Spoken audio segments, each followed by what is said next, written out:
It's alive. Oh, it's alive. It's alive. It's alive. It's alive. Spooky, scary skeletons and shivers down your spine. Shrieking skulls will shock your soul, seal your doom tonight.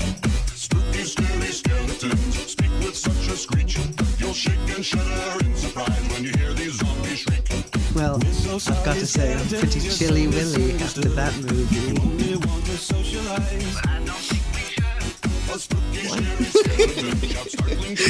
What does the mist have anything to do with being cold? I'm freezing. I don't know. It seems like Oh, it chilled you to the bone. it was a chilling tale. God, no, you're just cold. You're trying to find ways to make it relevant. Yes, I am. I'm freezing. And yes. I'm sorry to, like, make you watch a movie like that and then have to talk about it. I don't even know how to... I mean... It's hard to really, we just watched The Mist, and naturally it kind of panned both of us out. I'm feeling super, like, existential. Yeah, it'll do that. It'll also, it'll bum you the fuck out. And I think, one of the best parts about the movie is just its pure disregard for the public scope of paranoia and fear and anxiety. You know, like, Oh, yeah. had they just chilled in that car until they starved or started getting attacked by a monster or something, you know, like, they could have just chilled and thought about it for a minute. Well, they heard a bunch of... They heard a bunch of monsters, but they didn't see any, so I mean, like, let's be real. Sure. That's always been my problem with like, the ending of Night of the Living Dead or The Mist in this case, where it's just like, I get it, you're trying to say something, that you're trying to have a message, but, like, let's be honest. You know, you don't know, but Night of the Living Dead ends with, like, one of the only people to survive in the house, he might actually be the only one to survive, is a large black man. And the minute, and this is black and white, this was shot in the 60s or 70s, Okay. and, you know, this black man comes stumbling out, mumbling to the police, covered in blood, and they think he's a zombie, and they fucking shoot him. And that's the end of it. And it's racially charged. It is a bunch of hicks come over next to the body, and they're like, man, that was a big one. Yeah. That was a big zomboid. You know, so... And then this one is kind of just like, fuck you all the way. This one's like, I'll take your fear, I'll take your paranoia, I'll take your growing dread for the inevitable, and I will raise you. Mm-hmm. Full House. I don't play poker. No, neither do I. But you understand what I'm saying. Yeah. So... It's a challenging fucking film, and that's why it's divisive. A lot of people hate this fucking movie. Oh, I didn't. The stimulation that it offers is just what I need. Once in a while. If you indulge in that kind of stuff, the heaviness of Constantly? it... Constantly? No. I think you would drive yourself to utter despair daily. You every are second. allowed... We mentioned something earlier when we were talking... before recording, you know, this type of movie holds a mirror up to humanity, and it kind of says, don't do this. You know, it's an Aesop's fable for people trying not to act like shit. And Stephen King does that a lot. He does that a lot in his writing. And like I said, the original novella is a little different. There's a lot of, like, characters combined and characters expanded and characters altered. What is the difference between a novella and a novel? Length. Ah. Pure length. It is page count. Gotcha. It's like the difference between a graphic novel and a comic book. Okay.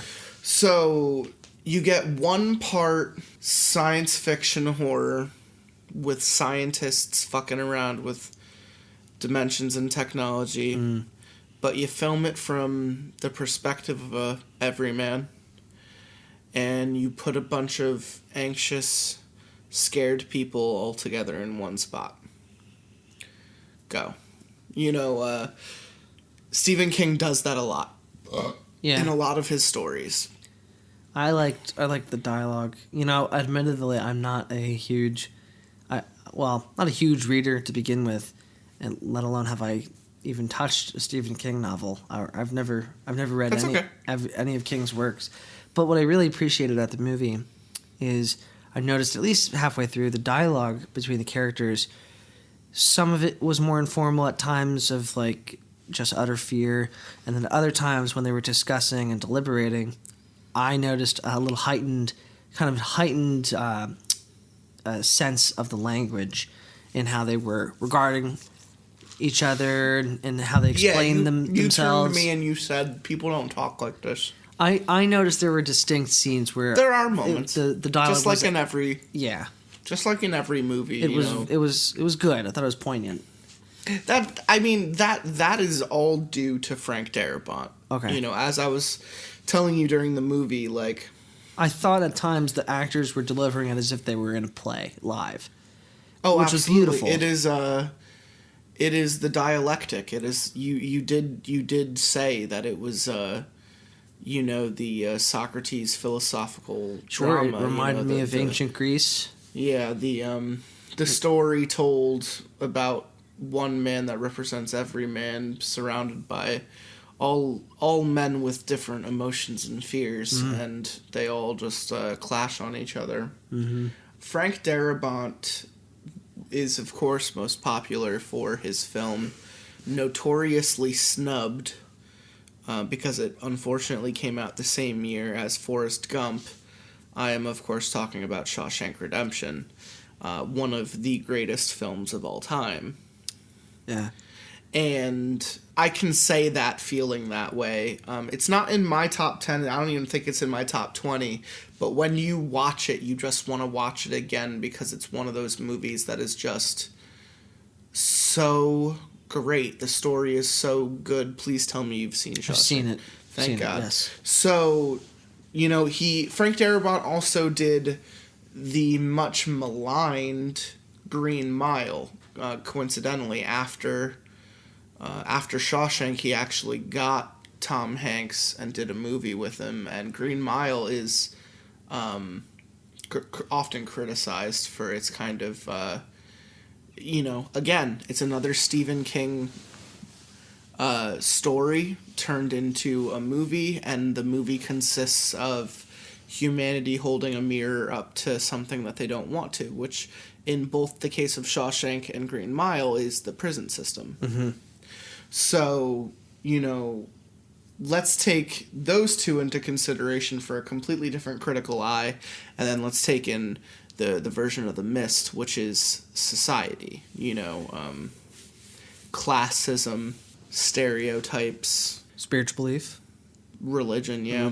Religion. Just fear and chaos, and I think it's a masterpiece. I think The Mist is one of those films that just doesn't come around very often, and I think the 80s kind of ruined it for us because they made everything, kind of goofy.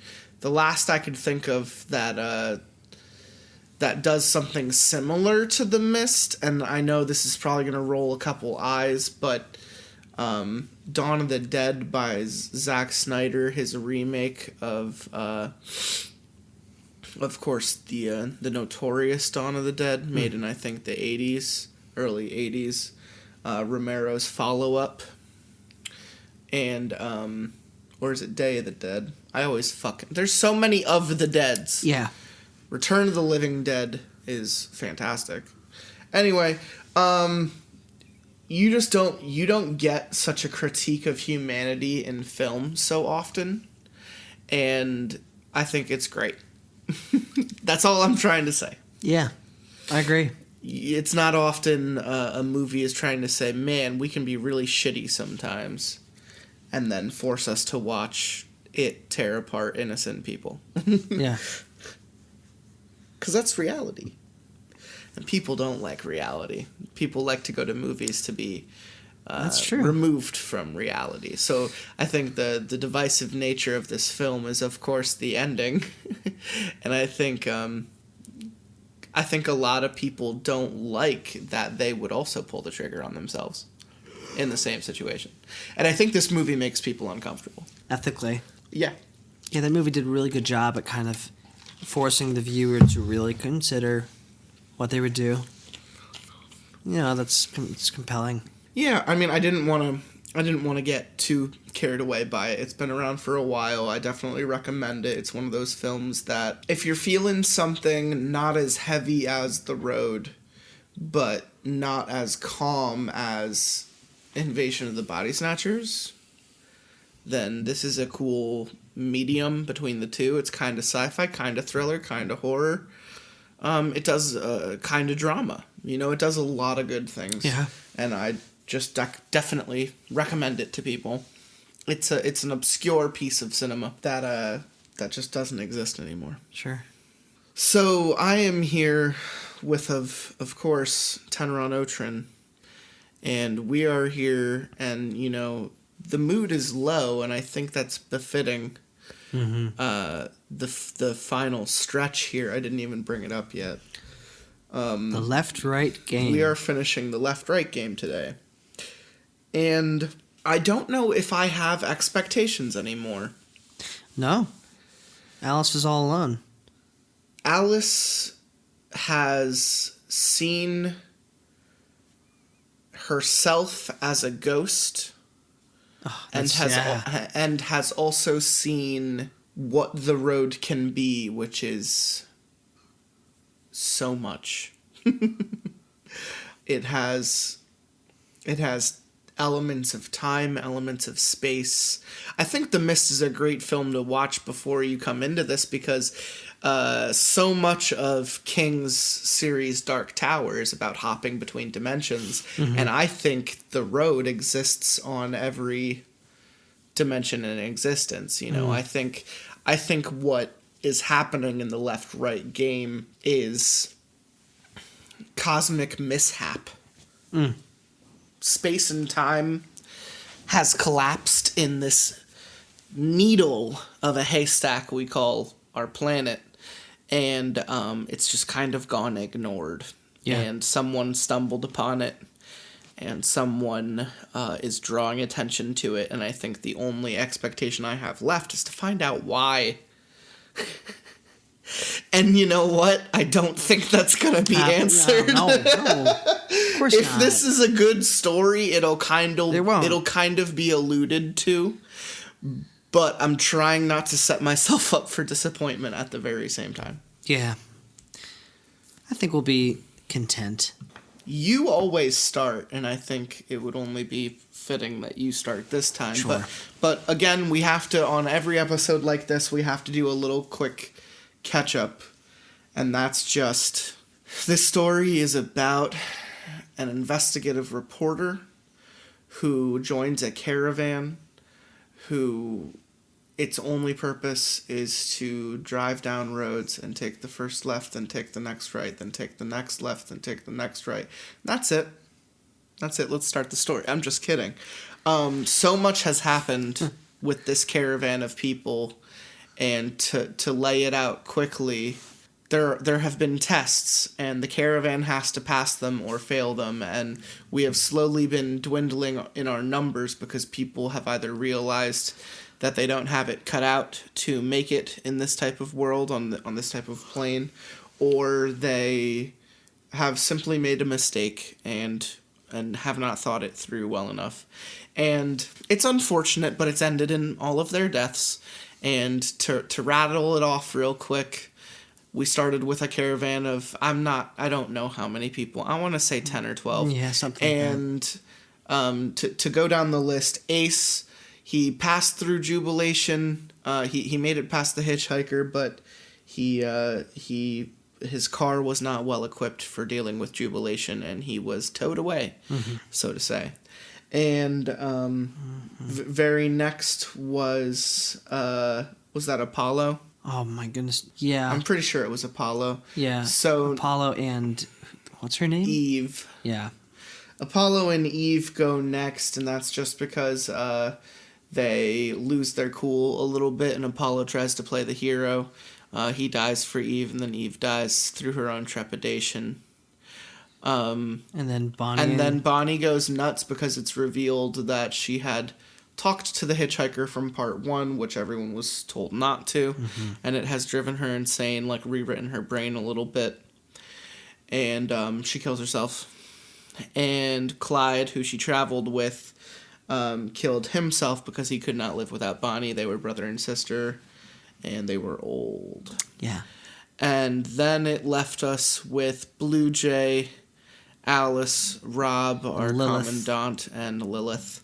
And Lilith died trying to overpower Blue Jay, who had a gun and had shot Rob, and Rob has disappeared. Yes. We have not seen Rob since he was shot. And Alice has been through a lot to overcome Blue Jay, and it ended in her kind of getting maimed. Her one arm is in a sling. She also had to blow Blue Jay up with to kill her. Yeah. Well, C4. Oh, the yeah, C4 yeah, blocks. Yeah. She made the call. She only tied one block to the bag. Oh, that's right. Okay. And set the thing off to be a controlled demolition. And it blew Blue Jay up, and there was a weird baby monster, and well, you know, a lot of stuff has happened thus far. But you know, it's also been a thrilling and magical experience. I think I compare it a lot to the Odyssey. It has had its ups, it has had its downs. It has been beautiful and it has been terrifying. You know, it is a nomadic tale of people through places for which they do not belong. And I think that's what's kind of poetic about it, because where the fuck do we belong in, you know? So there's that to deal with, so you can let that marinate. But anyway, is there anything to add? Is there anything to acknowledge? Or do you think this is... Do you have any expectations? I expect Alice to come to terms with things, and we get the readers get some sort of resolution at least. But at the end, this narrator, this guy who's been getting these letters, emails, whatever, he'll express maybe some sense of doubt, but also, you know, he'll go after her maybe, and that's how it ends.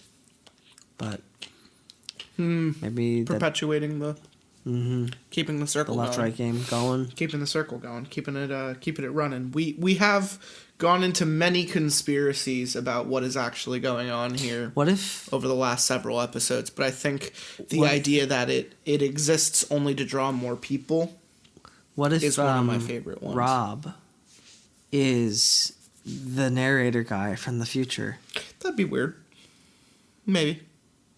I don't know That'd how. be fun. I don't know how old this narrator is, but they're the same age. Allison, this guy, around the same age because they were. They went to university together in bloody old England, and hey man.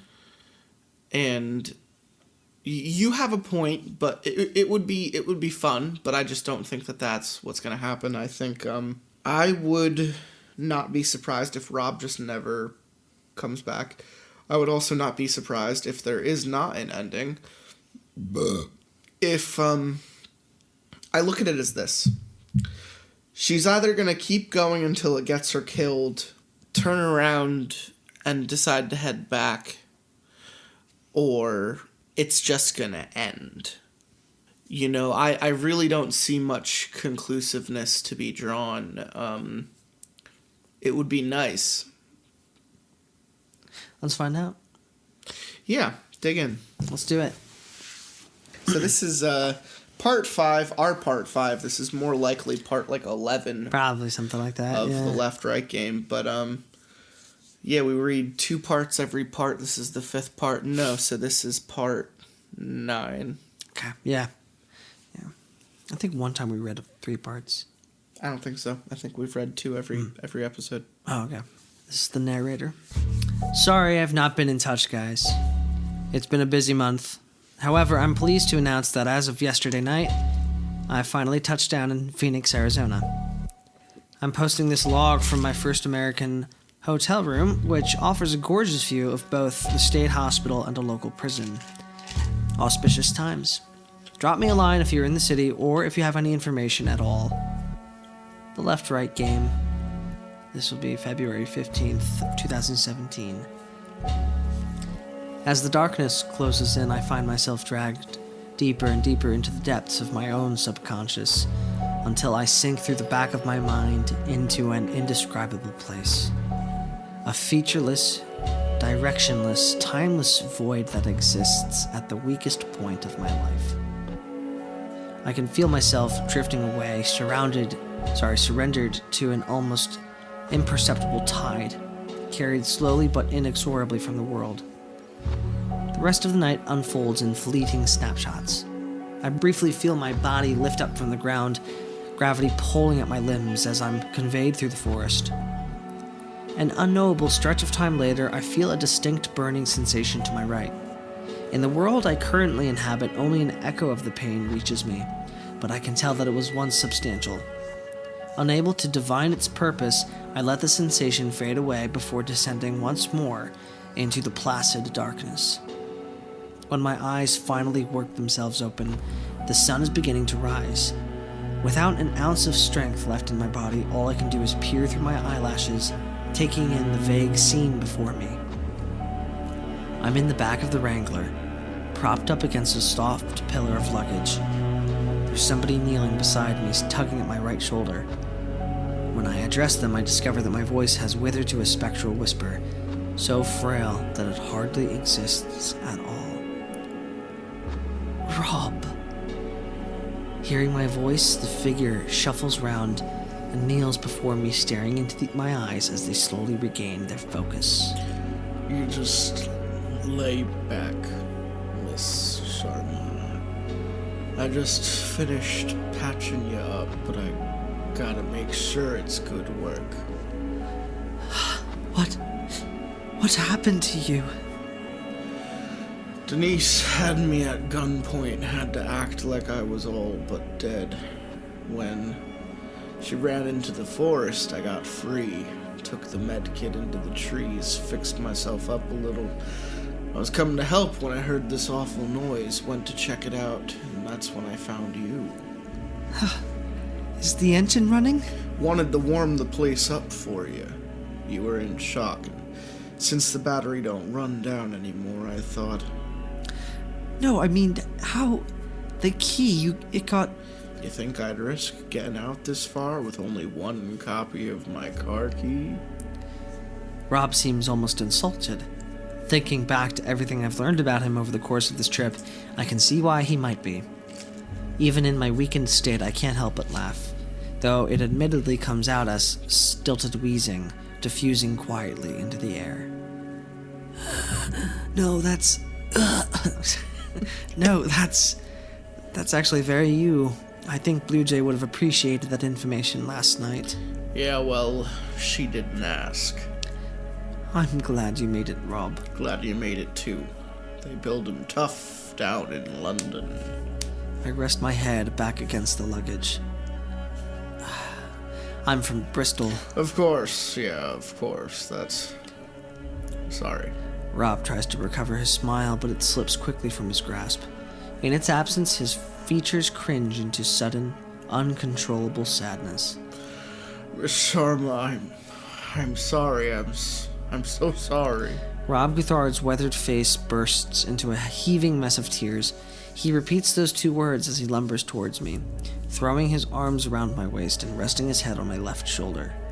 My hand feels like lead as I raise it up and brush it against his hair, holding him against me. As the man continues to sob, I let my head roll slowly to the right, observing the damage to my arm. Last night, lost in the muddled throes of shock, the harm had been unquantifiable, the details drowned out by the encompassing haze of severe blood loss and a blaring, primal alarm, which had forced me to move without questioning why. Now that I'm on the other side, bathed in the quiet warmth of the Wrangler, I'm able to fully assess the extent of my injury. Everything below my right elbow is gone. It feels almost like a dream. My upper arm is practically unblemished, save for a few dark bruises from last night's fall, yet it descends an impossibly short distance before ending in a blunt, surreal stump. The wound itself is hidden from view, swaddled in fresh white bandages. I can't seem to figure out how I should feel, and consequently, I don't seem to feel anything. It's okay, Rob. It's okay. I never meant for any of this. I know. Rob pulls back, his eyes still watering. I'll take you home, okay? I'll find somewhere to turn around and we'll get you home. I can tell Rob's offer is genuine, and to be honest, I'm a little surprised. I still remember our verbal agreement forged at the mouth of the tunnel, that he would not be turning his car around until he reached the road's end. I never expected he'd be the one to renege on the deal. I'm aware this could be my best chance to leave it all behind, to flee from the horrors of the road before they take even more of me. I know the way back. I know that it leads to safety, to family, to blessed normality. However, as an insidious voice in the back of my mind quietly notes, it doesn't lead to answers. I'm still game if you are. Rob sends me a heartbroken smile, which I would return if I had the strength. In that moment, a somber understanding develops between us. An understanding that after everything we've seen, everything that's happened, we're both still choosing the secrets of the road. The decision reveals something about us, exposing a driving force behind our actions that negates our concern for survival and overshadows the imagined protests of our loved ones. It's a decision only two broken people would make. Rob spends the morning packing up the Wrangler, giving me time to rest. The fact that he's walking around at all is remarkable, let alone conducting his usual routine at his usual pace. As I begin to feel life crawl slowly back into my veins, I wonder whether the strange force that had sustained us both, as well as the Wrangler's fuel tank, could also have a mild restorative effect. The notion should bring me comfort. Instead, it makes me feel like a lobster in a tank. A few hours later, Rob carries me out of the car, letting me rest in the doorframe. In front of me lies 3 mounds of dirt, raised slightly from the surrounding earth. 2 are headed by crosses, formed from knotted sticks bound tightly together. The grave on the far left lies bare, bereft of any religious affiliation. Is that Blue Jays? Without the cross? Didn't think she'd want one. She wouldn't have done that for you, you know. Good thing I ain't her, then. I buried what I can, but that was some state she was in. Did the child kill her? Rob goes to throw a foldable spade into the back of his car. For a brief moment, I considered letting this statement go unanswered. No. It didn't. I did. Rob immediately marches back round, his brow furrowed in confusion. I hid a C4 charge in my satchel. When she took the bag, I gestured to the bare grave. Rob looks as if he's seeing me for the first time. Where did you? From your son's car. I watch as my quiet assertion strikes Rob's ears, as its meaning burrows through his consciousness, its implications contorting his features into a look of shame and damning revelation. I can tell from his reaction that I've got it right. We haven't had a chance to speak since I learned his son's name. That piece of information formed the crucial thread, stringing together the strange and seemingly incongruent discoveries I'd encountered on the road. Earlier in the week, I may have been worried to confront him with this information, but things are different now. We've come too far, we've been through too much, and if he's truly ferrying me somewhere with malicious intent, I'm powerless to stop him anyway. I raise a weak hand towards him, a quiet request for assistance. I think it's time we had a good second interview. Following a tense and guilty silence, Rob simply nods and helps me into the passenger seat. It wasn't military, it was commercial. The Wrangler continues to crawl through the forest. I've stayed quiet for almost half an hour, letting Rob formulate a response in his own words, and in his own time. Commercial? Yeah. explosive charges for controlled demolition. Bobby was in the business, had his own firm. You must have been proud. Yeah, he built that place up from nothing. Tour in his office was one of the best days of my life. So, how did he end up out here? Rob grows quiet, reluctantly accepting that he'll have to start from the beginning. Bobby was a smart kid, smarter than I ever was. He could have run the farm at 15, but country life didn't take. Instead, he moved away to Phoenix, picked up a college degree, got himself a steady career. A steady career? That's pretty rebellious for a Guthard. Ha!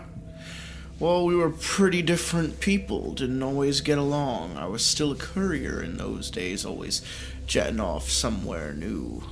Of course, I went to Japan, stayed there a while, then... Okagara. That's right. Changed everything. Came home after 5 years with a new hobby. Bobby didn't care for the stories, but his ma had died sudden while I was away. We both wanted to start over, be in each other's lives more, so he came with me to the Pacific Northwest, tracking down Sasquatch. Creature didn't show, but Bobby had a good time camping, so he kept joining me. Before long, he was doing this research himself, organizing trips, picking up rumors of strange stuff all across the country. Sounds like a nice time for you both. It was. So, was it Bobby who discovered the left-right game? He called me up one day, out of the blue. This was about 3 years ago. Said he'd found a set of rules. Said we should try it out. To be honest, I thought our tripping days were over. I was back in Alabama, and he was starting up a family of his own. But suddenly he's telling me to meet him in Phoenix, so of course I went along. And this time, you both realized it was real. Bobby knew as soon as we reached the tunnel. He passed that way every day, knew it wasn't supposed to be there, but it was there. He said that was the most amazing thing he ever saw. We charted it over the next year, whenever we could get the time together, but we moved slow, mapped the place out, turned back on the regular. It took us a while before we got the courage to stay on the road overnight. Both of us were terrified the tunnel would disappear or something. I can tell Rob is replaying the events in his head. The reminiscence almost makes him smile. Bobby's wife was a real doll. Used to work in his office. Kindest girl I ever met. Funny, too. There was a decade between them, but you could tell they were good for each other.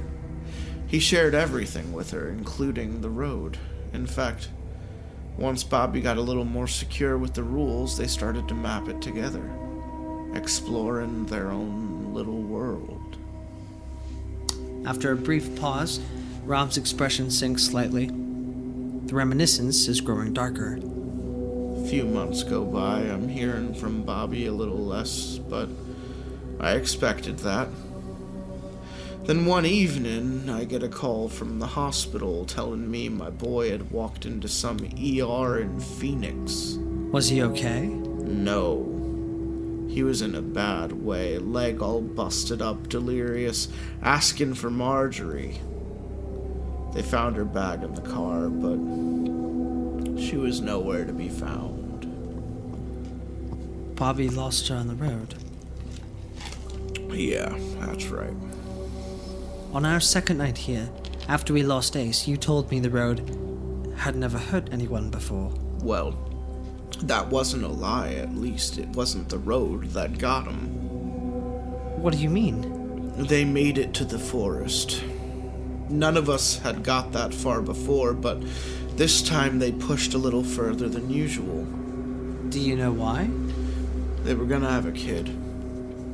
Marjorie was almost due, wasn't traveling so well. I think they knew they wouldn't be hitting the road for a while. It was like a last hurrah, I guess.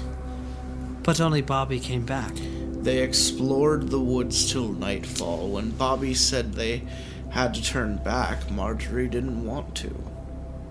He never told me why, never told me what happened. By the end of that trip, Marjorie was still out there and he was in a hospital bed. Rob takes a moment to collect himself, to put the facts in order. The trees are starting to grow thin, sunlight bursting through the widening gaps in the canopy. It looks like we're nearing the forest's end. Bobby took a month or so to recover. Boy was desperate to get his wife back, and of course he'd become a suspect in her disappearance.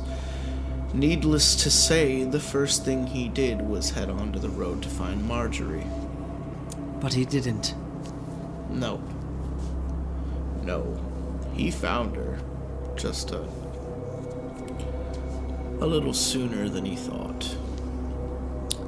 I take a moment to process Rob's implication. Suddenly, I feel a stone drop in my stomach. She was on the 34th turn.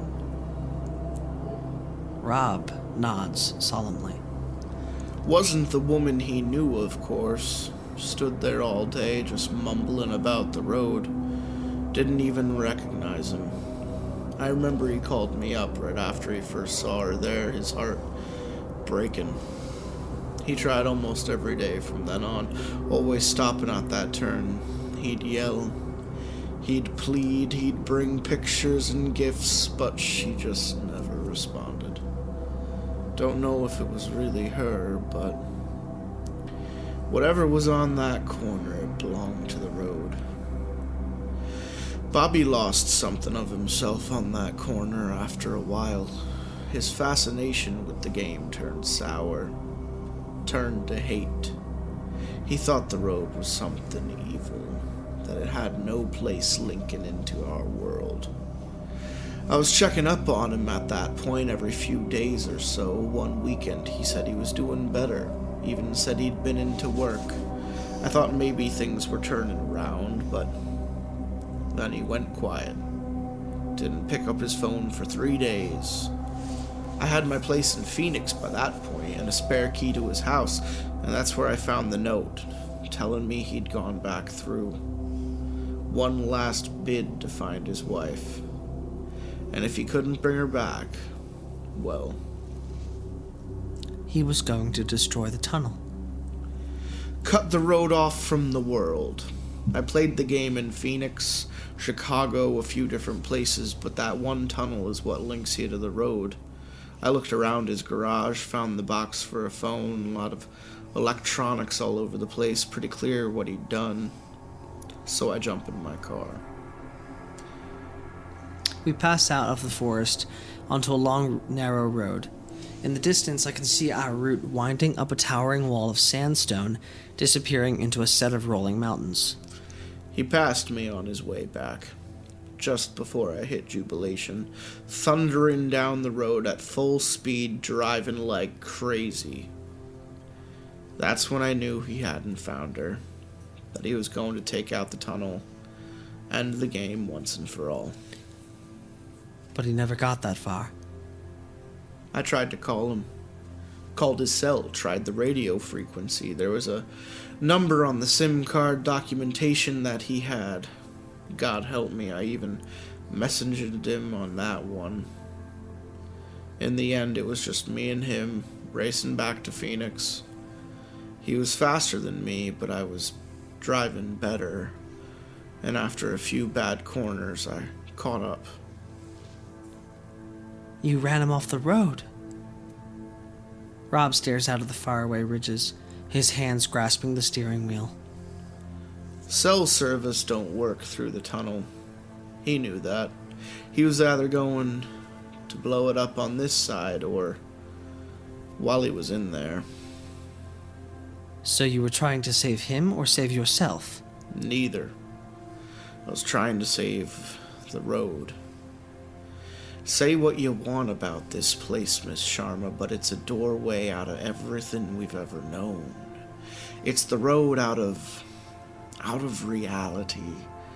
It may be the most significant frontier we ever cross, and that's part of me knew that was too important for one man to take away.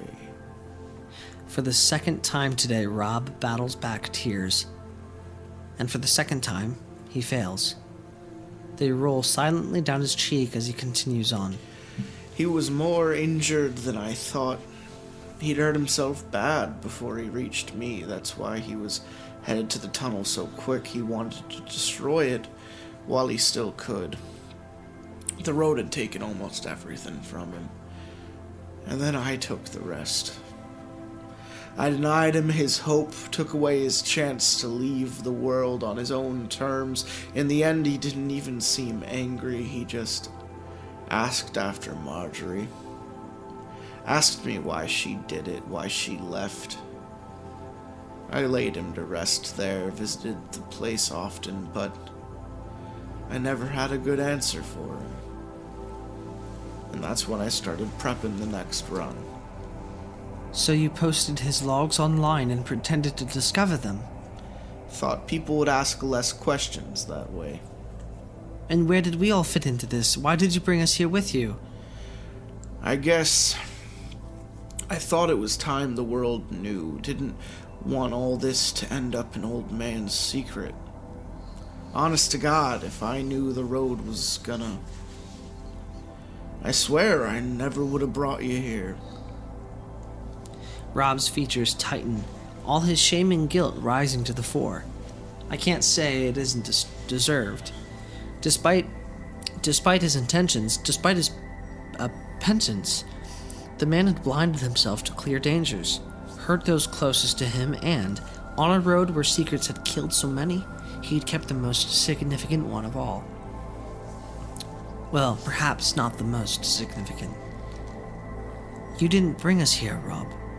Rob turns to be confused. I met someone in the forest last night, a figure just like the one you saw in Japan. It looked like static you see on a TV screen. I thought it was you, Rob. I think I saw you, and I think that all those years ago. In my current state, the mechanics of the event and their stunning implications lie beyond my explanatory capacity. In the end, I just raise my lost right arm and wait for Rob to make the connection. A moment later, the car screeches to a halt. Rob stares ahead, his knuckles white against the steering wheel. I'm aware that beneath his stone-set features, every square inch of gray matter is fighting to process the fresh revelation. If it's true that, in those quiet woods, I somehow reached across the decades to a young Rob Guthard, then it changes everything. The twisting narratives that led us to this point, Rob's burgeoning obsession, his son's tragic fate, they all took root in that single moment. More than a decade prior to my own birth, I had placed us on the path which would lead me to his door. As chaotic as the road often seems, that moment in the forest hints at something deeper, something intentional. Rob steps out of the car for a while, before wordlessly climbing back in and firing up the Wrangler. From that point on, we continue as two silent passengers lost in thought, disappearing into the sandstone mountains. We travel across the thin mountain road for the next 2 hours, a wall of crooked rock hemming us in. When we pass onto the other side and the outcrop falls away, the landscape below us has changed completely, and we're treated to a strange and breathtaking sight. The Wrangler is traversing the cliffs above a vast, flat desert, a tundra of vibrant orange stretching as far as the eye can see. I can just make out the road cutting a meandering path through the sand far below us. At the center of his otherwise featureless expanse, a collection of monolithic structures towering columns of glass and metal rise from the ground, connected by a web of long perpendicular streets. There's a city. There's a city on the road. Rob keeps his eyes forward. Despite the epic majesty of the cityscape below us, I can tell that his mind is elsewhere, that he's still digesting the contents of our interview. In the end, I think it is best to leave him alone with his thoughts. We stay on the mountain for another 20 minutes before finally winding down to the desert floor. The space ahead of us is two-tone, the sharp saffron of the desert and the deep blue sky, separated by a thin, even horizon.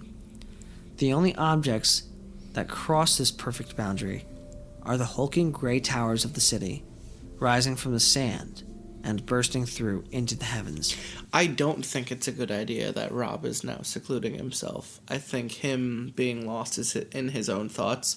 He's already thinking of ways to like go back in time and kill her. you know, like he's doing something. If it's her fault that he's there, and if it's her fault that his kid died because he's there, there's too many implications. And at that point, anything is possible. And at that point, Rob is the type of person to totally lose his shit, I think. I don't think it's a good thing that he's quiet, and I have no idea what this fucking city has in store. I disagree. Okay. I think Rob is actually going to process this information, and I think maybe there'll be a moment where he has to make a decision, and it ends up he saves her. I think he processes through what he's learning. Interesting. I think he's broken. Gotcha. I think that broke him a little. Friends are meant to disagree. Otherwise, it's not... I don't think he, much like us reading the last part, had put time travel as a concept of the road. Oh, yeah. I don't know. I think he respects logic, and he takes responsibility, as we've been seeing. And he cares about Alice as a person. He does. So It's really easy for you to make that assumption. He's developed at least some sort of feelings for her. Mm-hmm. So, I mean, I don't think he would say, well, if time travel and really what we want to look at is causality. And I don't think he would pin it all on Alice, and he would come to a conclusion that this is a circular. So the initial cause cannot be definitely proven. It can just be, you can guess what the initial cause was. And Alice is taking, I think, a little bit too much. She's assuming too hard that she was the initial cause, and I don't think, acknowledges that it could be like what I just said, a cycle. Oh, chicken and the egg, absolutely. Sure. She wouldn't be there without him telling her that story in the first place. It's hard where to draw the line, but I still feel like at the end of the day, what she just said to him, what he just realized is not what he wanted to hear in some way, shape, or form. Okay. Do you think they slammed the brakes because of what she said, or this city? I think what she said introduced a new element. Into the road. Into him, into his idea of what the road is capable of doing. Because up until this point, it's just been, like he said, a place beyond reality. He didn't know it's a place beyond time itself. Yeah. Time is a human concept, so what does that say about the road? What? That probably blew his fucking mind. And I think if he's only... You know what? You have a point. He respects the road more than he respects himself. He respects the road more than he respected his son, in the very least. So, maybe he holds more regard for it than her. But I think something's going to get between them, because what drives a good story other than conflict? We'll see.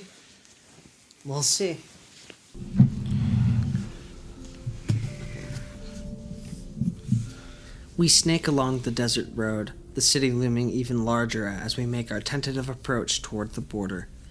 There's an eerie contrast to the threshold as we cross it. Oh my gosh. I don't even know that word. Cupreus? Go for it. Cupreus. Wow. It must be a wrong spelling or something. Spelled Cupreous. Let's give that a right click. That is not a word. No way. Capricious? Capricious? I don't know. I don't think that describes a glow, but let's go for it. The glow. This glow of the sand switches to the gray. The scorching heat instantly cools. And perhaps most notably, what little sound there was is negated entirely. As we delve down an empty, perfectly maintained thoroughway, Throughway, I realize that I can't hear anything at all except for the Wrangler's steady rumblings. It's quiet. It's quiet. That's fine by me. Who do you think built this place? I don't know. Maybe whatever brought us here. Dude, this is Hades' palace. Could be that no one built it. Maybe it just is. I wonder if he's right. It's hard to think such a place would exist for any practical purpose. The city looks off somehow, as if it were built from conjecture by an architect who had only heard of cities through poorly translated rumor. All the broad features are present: skyscrapers, lampposts, window cleaning platforms, but nothing deeper. It's an empty shell, an ornament in the middle of the desert. As we turn down the next few roads, I stare up at the monolithic structures, each one standing at least 100 stories tall. My eyes track back down the countless strata of dark windows as I contemplate what it might be like to live in such a place. When I reach the ground floor, I'm presented with my answer.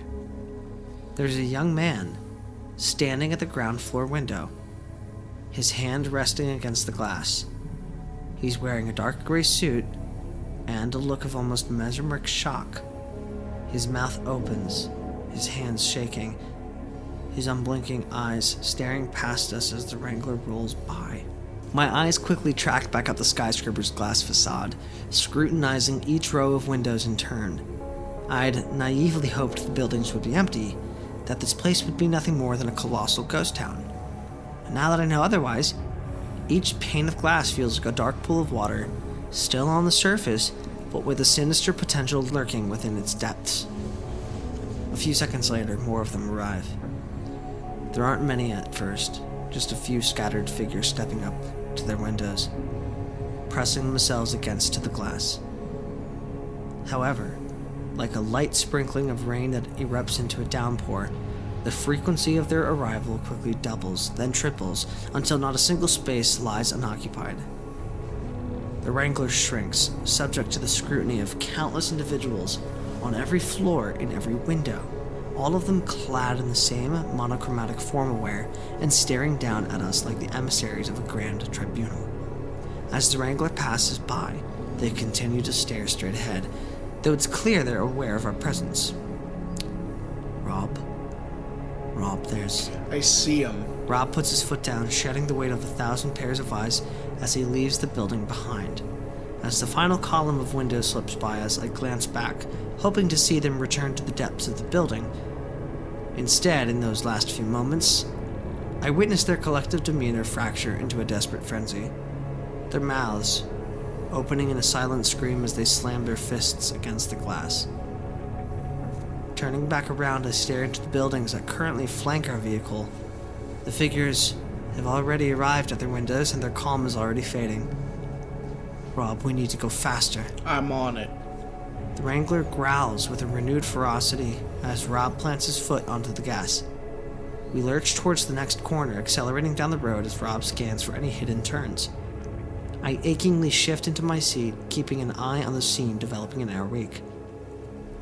Shards of broken window begin to rain onto the asphalt. Watching the shattered pieces tumble through the air, it's apparent that the quiet in this city isn't simply due to a lack of activity. The torrent of splintered glass is completely silent, even as it crashes against the impervious ground. Nothing in this city makes a noise. Nothing except us.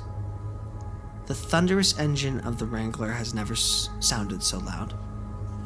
Looking up, I witness hundreds of hands gripping the shattered window frames, unable to turn myself away as thousands of polished black shoes step over the threshold. The figures stream out from every floor, forming an incomprehensible deluge of humanity.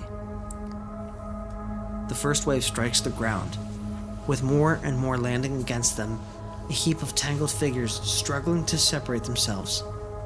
Much like the residents of Jubilation and everyone else we've encountered on the road, they appear impervious to the fatal harm such an act should impart.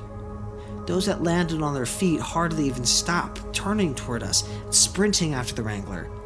It doesn't take long for the rest of the writhing mass to resolve itself. its constituent individuals joining the frantic stampede, their chaotic charge and desperate screams bereft of any perceivable sound. Even in the midst of the frenzied pursuit, as a foreboding shower of glass falls from every building we pass, the world outside remains silent. The chaos, made even more incomprehensible, framed against the ungodly stillness in which it takes place. Rob screeches around the corner, drifting into a long and open street. The roadway ahead is flanked by skyscrapers disappearing to a narrow vanishing point. As we race down the next stretch of road towards a large intersection, the ever-growing mob bursts onto the street behind us, taking the corner with supreme coordination and continuing tirelessly in our direction. A split second later, I'm struck by an abrupt and pervasive idea. It feels unlike any thought I've ever had before, less of a notion and more a prescient hybrid of intuition and déjà vu, as if the course of action we must take is obvious to me despite my not knowing why. I force my voice above a grating whisper. Rob, we need to drop something behind us, something loud. What are you thinking? You just have to trust me, okay? We still have most of the plastic explosive, could you... Nah. If you took out the blasting cap, I ain't got time to make a new one. Rob glances into the rear view, then back to the road. I can almost hear the gears turning in his head. But that's the only explosive on board. Think you can drive? I guess we can find out. The car thunders across the tarmac as I clumsily grasp the wheel, shifting myself over and working my foot onto the accelerator. Rob lifts himself away and climbs past me into the back of the Wrangler. In my weak state, every shuddering motion makes my bones rattle. With each subsequent gear shift, I'm forced to take my remaining hand off the wheel and reach across to the stick. The effort is precarious and awkward, my aching limbs puppeteered by the willpower and adrenaline, every passing second a battle to maintain control. The windows up ahead are starting to fracture. The noise of the Wrangler is carrying me, and the entire city is starting to preempt our arrival. Behind me, I can hear the ripping of duct tape, the tearing of fabric, and the clattering of falling luggage. I'm not sure what's taking place behind me. I just have to trust that Rob has a plan. I hear the back door swing open just before we reach the intersection, a metallic scraping against the Wrangler's floor, and a pained grunt from Rob as he throws something onto the road behind us. Reaching the crossroads, I slide my hand along the wheel and twist it sharply to the right. As the car lurches round and onto the next road, I feel my heart sink dramatically. We've been overtaken. The windows ahead of us are shattered, the front doors lay broken on the street, and the building's desperate inhabitants are rushing towards us, blocking off our only means of escape. I slam my foot onto the brake and the Wrangler shudders to a halt, the engine stalling and cutting out. The streets are now spilling over, an overwhelming swarm converging on our position from 4 directions. I look back to Rob and he meets my gaze, his eyes brimming with dismayed finality. An explosion shudders through the air behind us. I look out the back window to see a shattered jerry can, one of Rob's now superfluous fuel reserves. Wow. Its dark green shell violently compromised, its contents spilled out across the road and cast a light. Now that the engine isn't running, the echo of the blast and the roar of the primal, balletic flame fills the afternoon air. The trajectory of the maddened crowd changes instantaneously. The silent Wrangler has fallen from their collective attention as they refocus onto the smoldering flames. Those up ahead continue to rush past us, streaming around the Wrangler as they scramble to the spilled pool of gasoline, digging their hands into the blaze and grasping hopelessly at the fire. Delicately careful not to make a single shred of noise, I climb out of the driver's seat, joining Rob in the back of the Wrangler. He addresses me in a confused whisper. Why don't they care about us? What are they doing? It's the sound. They want it for themselves. I don't know how I'm so sure, but I know that it's the case. The jerry can creaks and screams as the city dwellers tear it into smaller and smaller pieces, frantically examining every jagged scrap. With each passing second as the fire dies down, the crowd grows increasingly distressed, as if a precious commodity is slipping through their fingers. They don't understand it. They'll pull it apart trying to figure it out. They'll never get any closer, and then it'll be quiet again. Where are you getting this from? I don't know. I just a feeling. Well, pretty sure they would have pulled us apart too. I'd say we're pretty lucky. Yeah, pretty lucky. As the last of the gasoline is eaten up and the fire dies away, the city dwellers remain in the streets, devoid of their momentary sense of purpose, their prize vanishing into the ether. The crowd's desperation fades into a hushed despondency. I watch them as they pass by, countless faces racked with sorrow, their aimless shuffling forming a lonesome sea, a grayscale ocean that spans the desolate city. The Wrangler is now adrift in the center of that ocean. It's clear that any attempt to start the engine would bring the entire city down on us, reigniting their futile hope, causing them to tear through the car and anything inside it. For the foreseeable future, we're completely stranded. Don't worry about it, okay? I don't think they're going to leave, Rob. They'll leave. Okay. And what then? They'll still be everywhere. Hey, we're a smart pair. We'll think of something. In the eerie, pervasive calm that surrounds us, I sit myself down next to Rob and lean against the wall, with nothing else to do but wait for our situation to change. After watching the figures outside for over an hour, the only thing that's different is a strange, needling sensation that feels like it's emanating from now absent forearm. My arm hurts. How's that possible? Don't worry, that's, it's called phantom limb. You got some sensation, right? Like you still got something there. A lot of people get that after amputations. Here. Rob reaches into his medical kit and retracts a blue jar of tablets. Twisting off the cap, he shakes 2 pills free. You're gonna need these for the pain. I stare at the tablets for a moment before collecting them from his open palm. He passes me his canteen and I swallow them in 2 weak gulps. You have a lot of experience with amputations? More than you'd think. My brow furrows. Though I'd meant my remark as a passing jibe, Rob's response rings with a strange sincerity. It takes me a moment to realize why that is. I forgot that you were drafted. You never talked about it. Been thinking about it a lot, though. Bunch of strangers brought together under false pretenses, told that we were serving a grand purpose by some old liar. Guess it's interesting how time repeats itself. Now that I think about it, he drove a Jeep too. Rob, I told you didn't bring us here. I don't change nothing. Don't change what I did to you, to Bobby, to any of them. Maybe you were there in the forest, but I was the one who started this, the one who kept asking what was at the end of the road. What do you think is at the end, Rob? Starting to think that ain't for me to know. I've been moving from place to place so long, seen everyone else settle down. Far as I can see, the end of the road is just wherever you decide to stop. I rest my head on Rob's shoulder.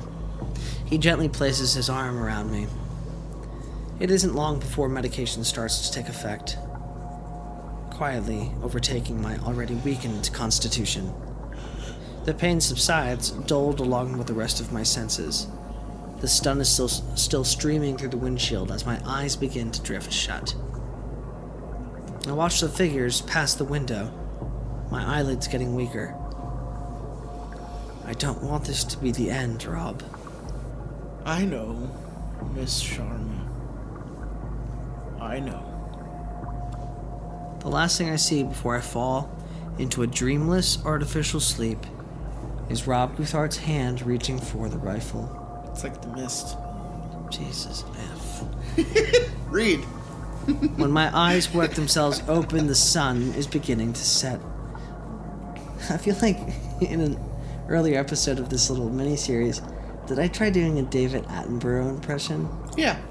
I knew it. First or second episode. Yeah. I've been moved. As my vision adjusts, it becomes clear that I'm still in the Wrangler. Watch as the little monkey struggles. He's going to die. If he does not figure out how to use that stick. The father and mother leave the child. There's no hope for him. Life is meaningless. As the snakes descend upon their prey. A quiet moment of horror and utter despair. He's But going not to worry. He dies. And it is painful. Oh. Alright, back to Alice now. I've been moved. As my visions adjust, it becomes clear that I'm still in the Wrangler, my head resting against a pile of fresh clothes, a soft travel blanket laid across me. I glance around to find that Rob's nowhere to be seen. Momentarily forgetting the situation outside the car, I attempt to call out for him. The syllable catches in my throat as a shambling figure passes by the window, wringing its hands in despair and casting a long shadow through the car. With a renewed sense of caution, I slide the blanket to one side and slowly make my way up to the front. The cabin is similarly empty, except for a single scrap of paper, torn from a notebook. It lies on the driver's seat, a small object hidden within the fold. When I open it, I find my headphones and 5 neatly written words. Channel 1 to all cars. My hand starts to shake as I rest the note on the dashboard. Slowly climbing through and placing myself gently into the driver's seat, my heart in my throat, I insert the headphones into the jack of the CB radio. Take a single quivering breath in and press the button. Rob? I'm sorry, Miss Sharma. Rob, where are you? Down the road a little. Got myself to one of the rooftops. I know I always hated cities, but once you're above it, the view's really something. Come back, Rob. Come back, please. I wish I could. I do. But we both know those things ain't leaving. And you need the car to get wherever you gotta go, so best I can do is make some ruckus, draw 'em out of your way. I rest my head against the steering wheel, bracing myself against the weight of his words. I can't do this without you. I don't think that's true, Miss Sharma. I think whatever's on this road, it wants you to make it all the way. All I was meant to do was bring you this far.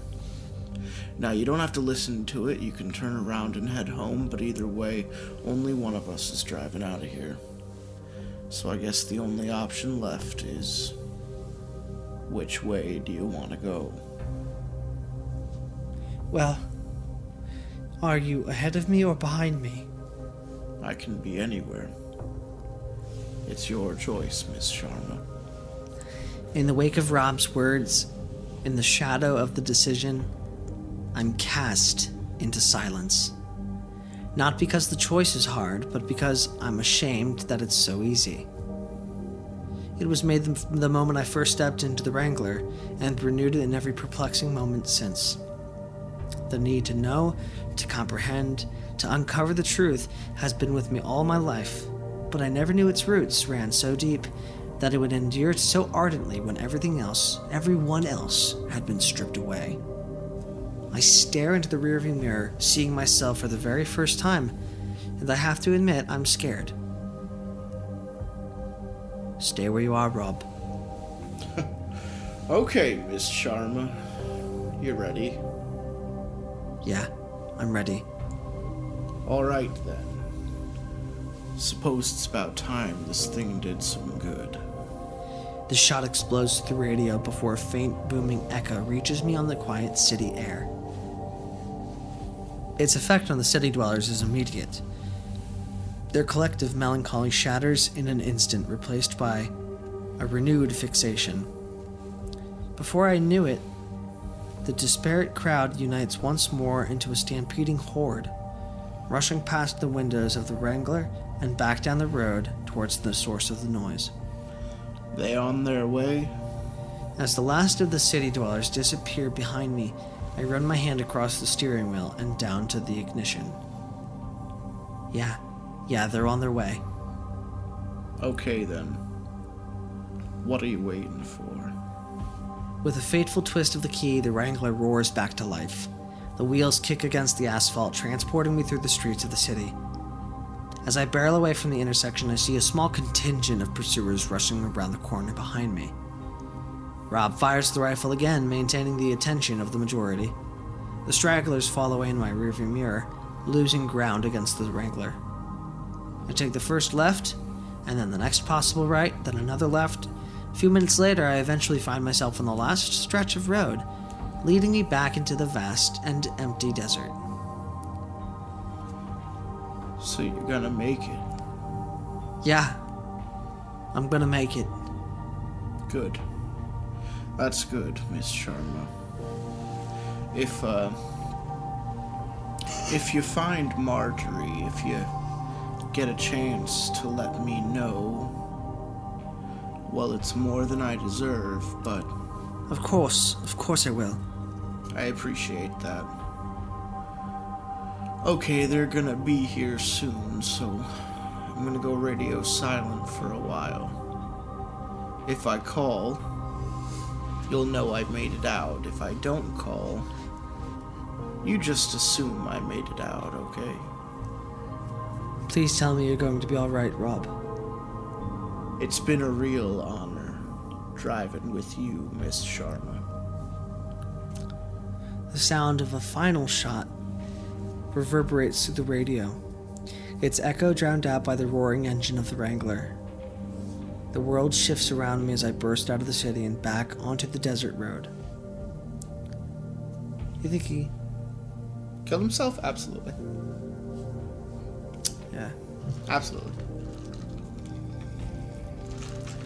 The way ahead is laden with immense possibility, yet as I disappear into the vastness of the desert, I can only think of what I've left behind. Rob J. Guthard had his flaws, marked by loss, driven by obsession, his good intentions often paving the way to tragedy and heartbreak. As the tears begin to roll down my cheeks, I decide to remember him differently. As a valued friend, a good man, and above all else, a great story, no matter how you tell it. I knew it.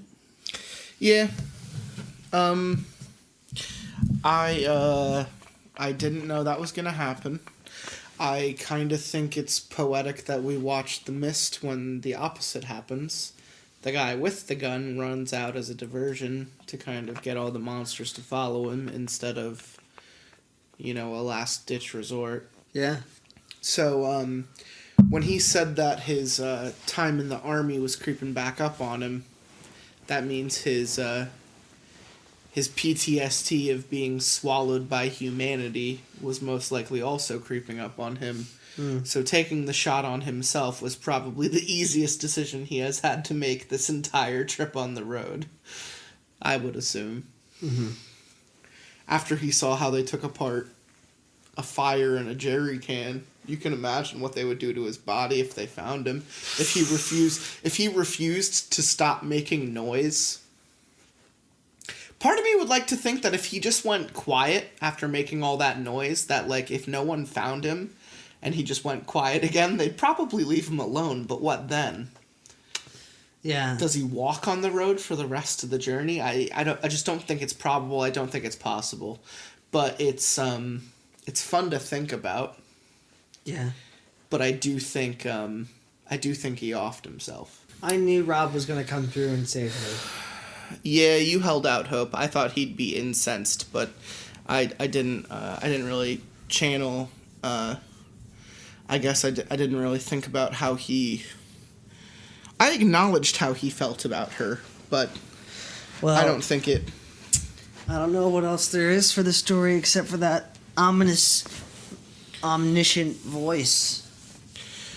I don't even know if we'll see the voice again, man. We'll see. So that's where you go now? Is you think the voice is gonna pop back up? Maybe.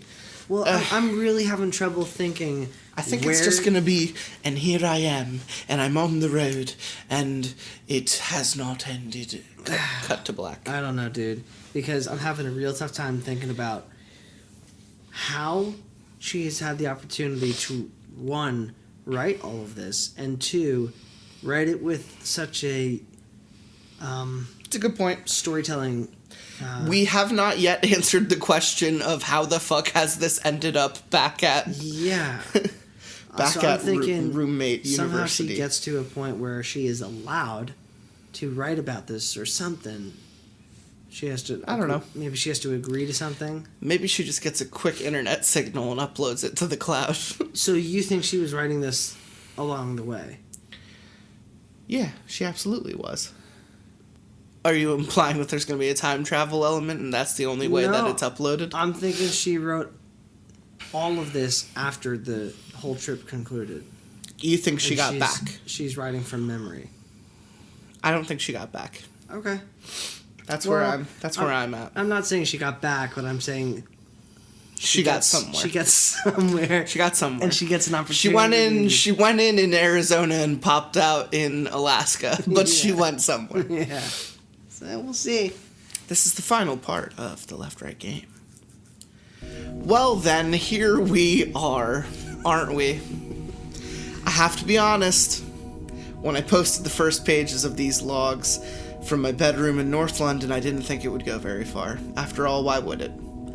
I wasn't a regular contributor to the site, nor a seasoned veteran of the paranormal. I was just a man who missed his friend, seeking a few words of wisdom from an online message board, open to the idea that it wouldn't lead anywhere. Suffice to say, I couldn't have been more wrong. Over the past 2 months, the incredible advice I've received from this forum, the amazing leads you've sent my way, have opened the entire world of possibility. It's thanks to all of you that I'm here, where I am now, sitting in a rental car on a quiet street in Phoenix, Arizona, posting the last of Alice's records. I've realized that I have written more than usual for my part. Apologies for this. If you want to skip straight to Alice's section, that's fine. Otherwise, please consider this the prologue to the epilogue. It's very, very early in the morning over here, with only the gravest of the graveyard shift out on the streets. By all rights, I should be in bed and not wasting petrol on an aimless drive through the city. The ritual helps me think, however, and I'd recently been given a lot to think about, courtesy of a young woman at a local bar. She was a forum member who'd contacted me over direct message. When we met up earlier in the night, it was clear she'd done a great deal of research, charting every mirror shop in Phoenix in an attempt to reconstruct the route Alice took on February 7th, 2017. We spoke for quite a while about the game, about Alice, and about life in general. Once closing time rolled around, she handed me a printout of the most likely route, with all the key locations circled. Then, in the final minutes before we parted ways, she nervously asked me 2 questions. The first put me in a rather sour mood. The second provided the fuel for my 3 a.m. drive. Question 1, are you sure she wants you to find her? I've been hearing the same query from a few of you recently, especially since Part 9 was posted, people commenting that Alice made a clear choice when she left Rob behind in the Silent City, that I was searching for someone who wasn't seeking return. I'd like to take a moment to respond to this as I responded to it earlier tonight. To be clear, the Alice I know wouldn't do that. She was planning to come back. She told us in March. I'm not going to waste your time with my theories, but we've seen what the road can do to people's minds, how it can carry them away against their better judgment. I understand why it's being asked, but if those sorts of questions are all you have to offer, I'd kindly ask you to find another way to help. Question 2 was less clear-cut. What are you going to do now? It's something you guys have also been asking me, but that was the first time I'd heard the question out loud. In the awkward silence that followed, it became obvious to her, and in some ways to me, that I didn't have an answer yet.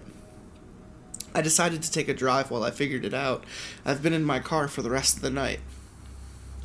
After an hour of aimless meandering, I realized I was close to one of the marked locations, the alleyway where Alice first entered the underpass, the point at which she first disappeared into the road. Turning into the side street just after a large intersection, I was briefly relieved to see no sign of a tunnel. The part of me that still hoped this game was a fiction swelled at the sudden lack of evidence. My reaction was short-lived, of course, as I quickly realized that the tunnel wouldn't have shown itself to me anyway. Even if the game were real, I'd hardly been sticking to the rules on my way here. There was no denying that the place resembled Alice's descriptions, however, and with a long time to go until I'd feel remotely tired, I decided to work my way back along the route, retracing Alice's steps towards Rob Guthard's street. Okay, so I have to admit at this point I suffered from a momentary lapse in intelligence. In a fog of distraction, residual jet lag, and general dullardry, I drove for longer than I'd care to admit under the misconception that I wasn't playing the game. I thought this because I was heading in the opposite direction, and had started my run with a right-hand turn, when the rules explicitly state that you begin by turning left. Of course, as I'm sure all of you would have realized immediately, that didn't mean I was out of the game, it just meant I started playing with my first left turn one road later. Alice was always the smart one. What I'm trying to say is that due to this fairly mindless oversight, I wasn't exactly looking out for the woman in gray as I drove past what should have been her corner. There wasn't a mirror shop this time, of course. That's only the 34th turn when you're coming the other way. In fact, I'm not sure which of the many passing streets it was. It is strange, though, as I think back through my journey, I feel like I would have noticed her. The streets were practically deserted, so much so that any pedestrians stood out immediately. I know I should have been looking more closely, but if you asked my honest opinion, I don't think she was there at all. The moment I realized this, I felt it again. The faint, perverse hope that I'd been misled, that the entire story was nothing more than a twisted, elaborate fabrication. It wasn't long until I passed an old mirror shop, and 34 turns later arrived on what must have been Alice's starting street. It was an inner-city neighborhood whose residents were all fast asleep. From the moment I realized that the game was in play, I'd been thinking less and less about this particular road, and more about the one directly after it. Resting just beyond the crossroads, I'd come halfway across the world on the strength of Alice's account, but I'd seen no first-hand proof of the left-right game. If the whole thing was a hoax, then the next road should just be another street. If it was real, then I'd know soon enough. I crawled up to the junction with my heart in my throat. With every inch of road that passed under my tires, I found myself hoping more and more that it wouldn't be true. Let someone be playing a prank on me, let the logs be counterfeit, let Alice be anywhere else but on that road. I took the corner in a wide arc, parking myself in the center of the crossroads, my headlights facing down the next turn. Ahead of me was a quiet residential street, lines of neatly parked cars, rows of well-kept yards and squarely drawn windows, yet at its center, in utter defiance of the modest surroundings, the roads sank into a deep and dimly lit corridor, cutting beneath the street and disappearing into complete darkness. The tunnel? I'd always known it was true. In the presence of grim confirmation, the question I was asked earlier that night started to ring in my ears as if echoing out of the tunnel itself. After an entire night's driving, after 2 full months of searching, I still didn't have a response. In the end, I just left the engine running, as if turning it off would somehow be a sign of retreat, and decided to type up the notes you're reading now. I thought maybe the process of putting it all down on paper would bring me clarity and leave me with either a note of farewell or a note of apology to Alice for not having what it took to find her.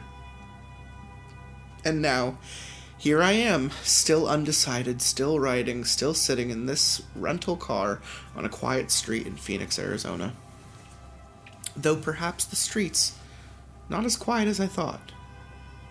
I've just looked back to the previous road down the street where Alice began her journey, and as I type this very paragraph, I see a figure standing on the sidewalk, just outside one of the houses. It isn't the woman in gray this time. Though it's almost too dark to make out, I can tell the figure is an older male, well-built and imposing, the rugged features of his weathered face half-lit by moonlight. I've never seen this person before, yet he bears a striking resemblance to another man, a man whose description has been well recorded within the pages of Alice's logs. He watches me in silence, staring through the window of my still-running car. I wonder if he can help. That's a really great intro to the last part.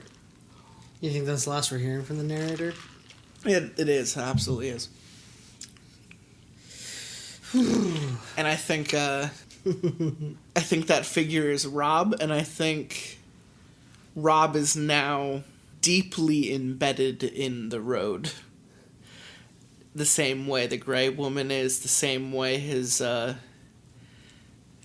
son's ruined body continues to walk the road. You know, his grandson. The way Marjorie became the gray woman. No, his son. When I'm saying that baby, that. Oh fuck yeah, Remember? yeah. That was. We never really talked about that. That's absolutely his grandson. That was what that baby was. We didn't talk about that. Yeah, that's what happens when you have a baby on the road. Oh my god. Yeah, I would go crazy if that came out of me too. Oh man, that's fun. So this is it. The Left-Right Game. February 20th, 2017. The Left-Right Game was once nothing more than a 9-page document peeking out of a yellow envelope resting quietly on my desk. I remember reading it on my lunch break. I remember it made me laugh. The submission had arrived with the first post quietly making its way around the office, treated by everyone as a short-lived novelty of little journalistic value.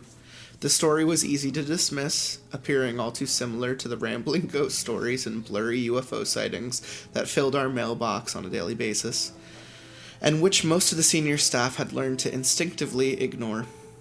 Doomed by association, the document was quickly passed over my desk, merely a pit stop on its way to the rejection pile. I was curious, however, and after an uneventful few months in my new role, I had no compunctions about fishing from the scrap heap. Placing the envelope in my satchel alongside a misfit crowd of similar rejects, I slipped away to a local coffee shop, reading it in an armchair by the window. Somewhere around page 3, between the description of the game's rules and the exhaustive list of required skills, my mouth started to curl in an irrepressible smile. They'd been gloriously wrong about this one. It wasn't some paranoid diatribe nor a sensationalist plea for attention. Within those pages lay an introductory glimpse of a man's passionate obsession. As I read on, something about his earnest eccentricity, incredible thoroughness, and unquestioning confidence made it impossible to put down. When I turned the final page, reading the last of Rob Guthard's charming and refreshingly well-formatted submission, I knew that this was the story I wanted to tell. Later that day, I found myself in the editor's office making a case for it. They didn't quite see what I saw, but I was intent to win them over regardless. I told them the story would be characterful. I think full of character would have been better. Colorful, thought-provoking, and, at the very least, that I wouldn't be gone long. It's been 12 days since then, 10 days since I first entered the Wrangler in Phoenix, Arizona, 5 since I commandeered it myself, leaving Rob behind in the Silent City. I haven't updated much recently, save for a regular set of notes made for my own benefit. In all honesty, after I finished writing up my account of the city, I was struck by an overpowering sense of needlessness. There was no one left to receive these logs, no friends to proofread, no editor to hand them to. It seemed pointless to maintain the same prosaic format as before. I still largely agree with this assessment. It's only due to a set of exceptional circumstances that I've chosen to type up the following account in full. Whoever this reaches, I want to thank you for reading up to now. I'm quite sure this will be my final installment. The moon has broken, and in my entire life I've never witnessed an evening so still. The air is cool and quiet, and the Wrangler cuts cleanly through it as I glide down a stretch of even tarmac. The scene is defined by calm and absence, not a cloud in the sky, not a solitary whisper of breeze, not a single blade of grass stirring on the dark green banks beside me. Yet, even on a night as peaceful as this, I can't help but feel far away from home. The city has served as a turning point in that regard. Before we reached those titanic monoliths, the landscapes we passed through generally resembled the world I once knew. A few obvious exceptions aside, there was nothing about the environments that looked truly divorced from reality. That all changed now. The aberrant aspects of this new world are unignorable, constantly hanging at the corner of my eye, passively injecting a sense of wonder and disconcertion into the otherwise silent night. A few days ago, the moon started to crack like old porcelain. I hardly noticed at first, my eyes fixed on the road as it loomed above me, quietly splintering into 3 jagged pieces. As of tonight, the empty space between each fragment has significantly increased. If I focus on the sky for a little while, I can almost see them falling away from each other, charting infinite and lonesome trajectories through a barren cosmos against a backdrop of foreign constellations. The stars themselves fall further than they should. The night sky travels down, past the horizon as it continues below it, wrapping underneath the grassy bank. It's as if the road and the narrow plains on either side are suspended in the middle of a vast abyss, a platform in the middle of open space. This is getting real freaky. Cosmic fucking highway. That's what I said in episode 1. At least that's what I thought it was at first. Shit! It didn't take long before I noticed the broken moon was appearing twice in the sky, both above and below me.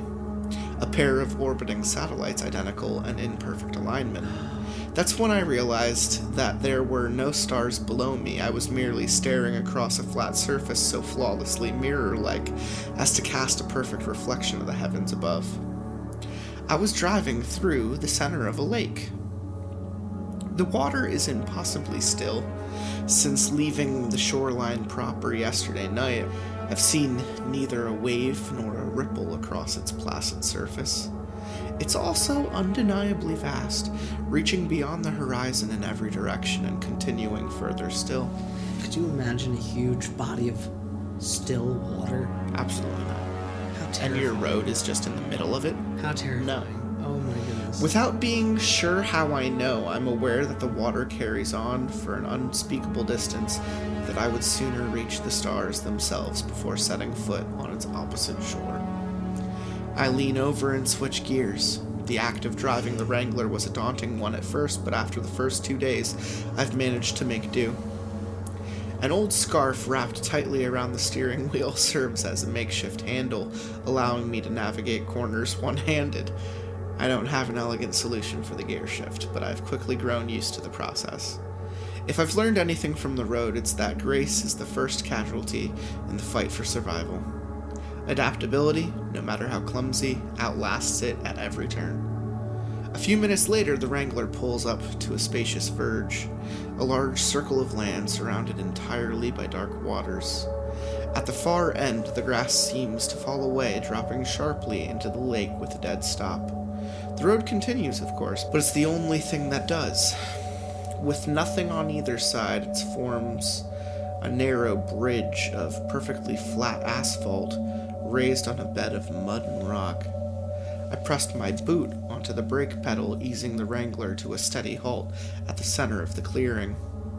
For the first time today, I open the car door and climb out of my seat. The dull tap of asphalt shifts to a soft rustling as I make my way over to the lakeside. There's something on the shore. A barely discernible object almost entirely concealed by a shock of verdant undergrowth. It's a miracle I'd managed to spy it from the road, though perhaps something about the stark uniformity of the landscape had made it stand out. As I advance towards the water, and the object draws near, its indeterminate form solidifies in my mind. It's a human arm, reaching out from the water and onto the bank. I crouch down to examine the few pertinent details. The fingers are still embedded firmly into the soil. The thumbnail is broken, colored by a peeling coat of faded varnish. There's a pallid, emaciated quality to the skin spreading down the arm until it disappears beneath a thick woolen sleeve. At the point it meets the surface, the water soaks into the fabric, turning it black from the original gray. With a sad exhalation, I rise to my feet and lean over the water's edge. The body of Marjorie Guthard lies against the silt, her cheek resting on the lake bed. Her wide, bewildered eyes staring out into the open lake. She's been almost perfectly preserved, save for the striking tautness of her skin and its mottled gray pallor. She looks exactly like the woman I saw on the 34th turn who'd tried to repel me from the road, who'd spoken of a lake drinking her wounds clean.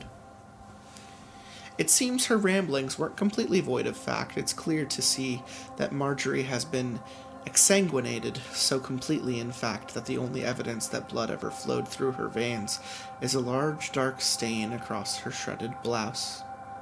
It doesn't take long before the perpetrator makes itself known. As I stare into the water, a steady stream of formless whispers sink up through the depths of the lake. The softly spoken murmurings drift up to my ears, taking root in the back of my mind and instantly blooming into a flurry of deeply persuasive promises. It's the underworld, man. I find myself entirely transfixed by the still water. This would be the Styx in this situation. As a myriad of generous offerings unfold in throughout my consciousness, the whispers suggest an end to the phantom pains in my absent arm, perhaps even a completely restored limb, stronger than it had been before. Furthermore, it shows me a glimpse of its incomprehensible span, its furthest bank reaching across countless worlds, its deepest point lying below everything. I'm offered total knowledge of every league, every fathom, every inconceivable shore. My hand reaches down as the whispers continue, every bargain steeped in sweet beneficence. A moment later, my outstretched fingers brush against the soft grasp and wrap around Marjorie's exposed arm. Digging my heels into the ground, I lean myself backwards and pull. The water ripples and splashes as I drag Marjorie's lifeless body slowly onto the bank. I feel the voices in my mind grow louder, erupting in anger as I back away from the lake. The promises had been convincing, each quiet solicitation undeniably persuasive. But after seeing Marjorie's wretched fate and the look of eternal betrayal in her vacant eyes, I found myself aware of a subtle undercurrent behind every syllable. A sense of desperation and timeless hunger emanating from beneath the lake's surface. I already have a clear understanding of what would have happened if I'd had lost myself to those waters. I suspect it's no coincidence that of the countless shores it showed me, all of them appeared to be deserted. Marjorie wouldn't have stood a chance. She'd left the forest alone, grievously wounded, and without a vehicle. She'd walked the whole way here, bleeding endlessly, the road's rejuvenating power battling every moment against her body's natural inclination to die. I suspect the road's influence wasn't strong enough, and when a whispering voice promised, ever so sweetly, to mend her, she would have been in no position to refuse. Her other sleeve brushed against dry land, her body leaving the water for the first time in decades. I keep pulling until my boots hit asphalt, laying her down on the grass just beside the Wrangler. After a moment of sober vigil, I walk to the back of the car and fetch Rob's foldable spade. A long few hours follow. I've never dug someone's grave before, and my injury is hardly conducive to the task. My fleece tied around my waist, pearls of sweat running down my brow, I manage to slowly chip away at the damp earth. 5 hours later, my back cramping, my hand raw from gripping the shovel, I attempt to lower Marjorie into the rough pit with some semblance of grace, her legs dropping limply into the soft soil despite my best efforts. It takes over an hour to shovel the soil back. Oh shit. It's a sobering and ugly task. Oh god. As a layer of dirt covers her face.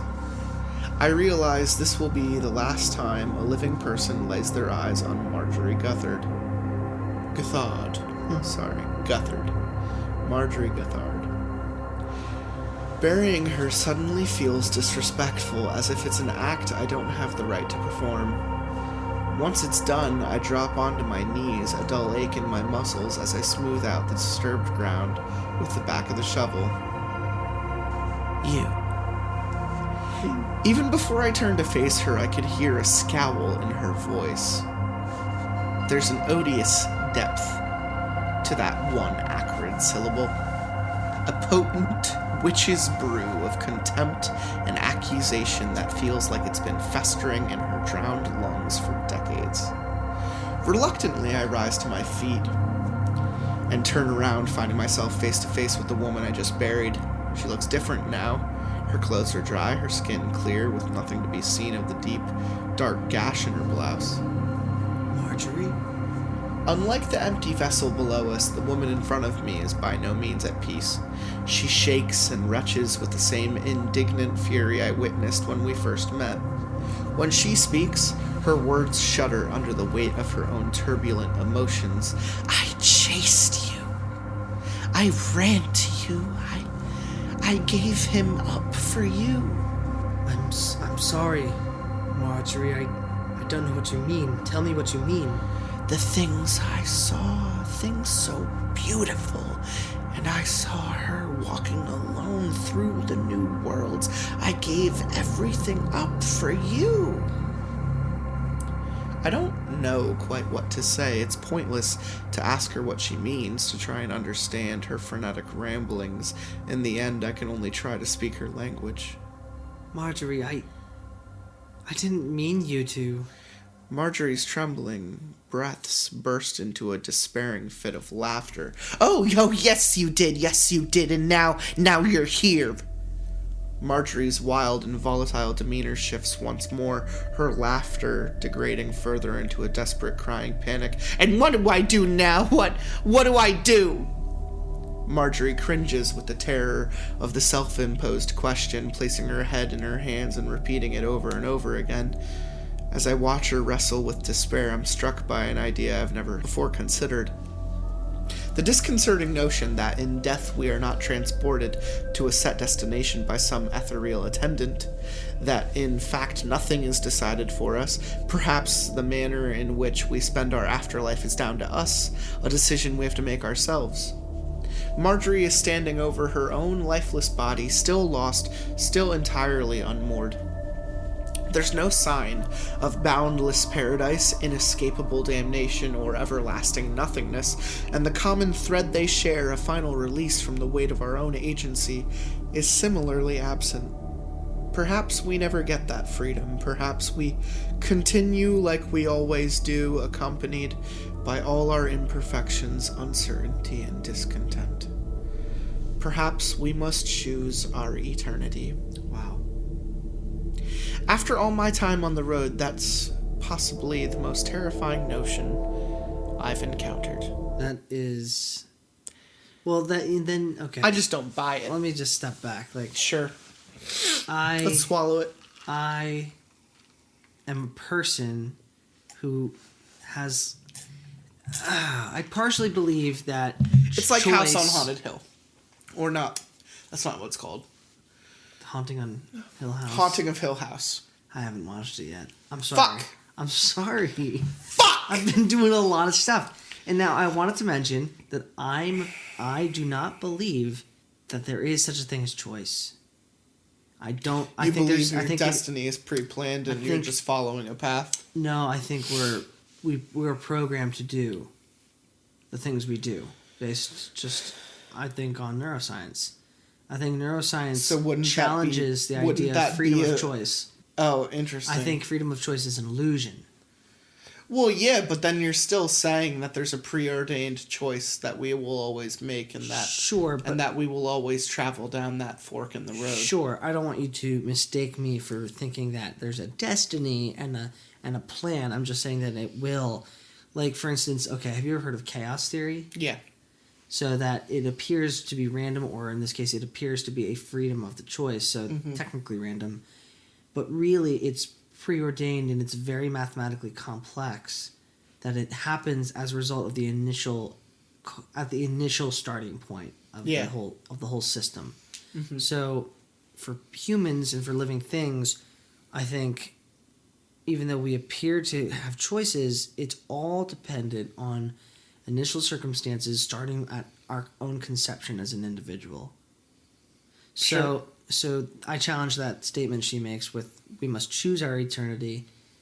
I mean, I don't know. I wouldn't buy it. Maybe I wouldn't buy it. I wouldn't either. Like I already said, I'm not buying it. I don't think we choose our eternity. I think there's a lot of complex mechanisms that we subjectively either inherit or adopt over the span of which time we call our lives, that it is far too hard to say that the same child who died from cancer, at 2 years after being born, was able to choose their eternity when I am 26 sitting on this couch choosing to get high and just happening to not have cancer at the age of 2 and dying. Precisely. There is too much chaos to be able to sit back and say we have a choice. I think that's always been one of my biggest problems with religion. That's been one of my biggest problems with the notion of an afterlife. Where is the judgment? Where does it lie? And why in the fuck do we believe that something else chooses for us? So I have a lot of issues with that, but it's an interesting notion that she thinks she chose her eternity because she has somehow ended up on the road. I think the protagonist, the narrator who has uploaded these files to Reddit, I think he knew the real Alice, and I think the real Alice wouldn't have gotten this far if she made that realization earlier. If she chose her own eternity, then what she's choosing right now is a lack of reality. Yeah. And there's nothing mature about that. There's nothing eternal about that. It's escapism.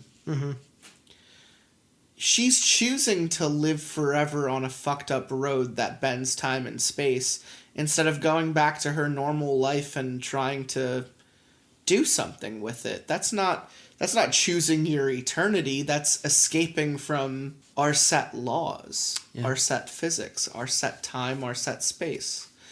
And that would be furthermore implying that people have that choice. No one has that choice. She stumbled upon that choice. Yeah. Fuck off with you and your we choose our eternity. This is kind of ruining the ending of this story for me, because it's just like, no, you ended up on this through so much backwards fucking happenstance, pageantry out the window. So, no way in hell am I a glass half full or glass half empty. I say, why the fuck are we filling the glass at all? Just give me some fucking water. Speaking of glass, who has soda? I gotta get a glass of Coke. You do, don't you? I can taste it without even just. Oh no! I'm just down it. All right, thank you.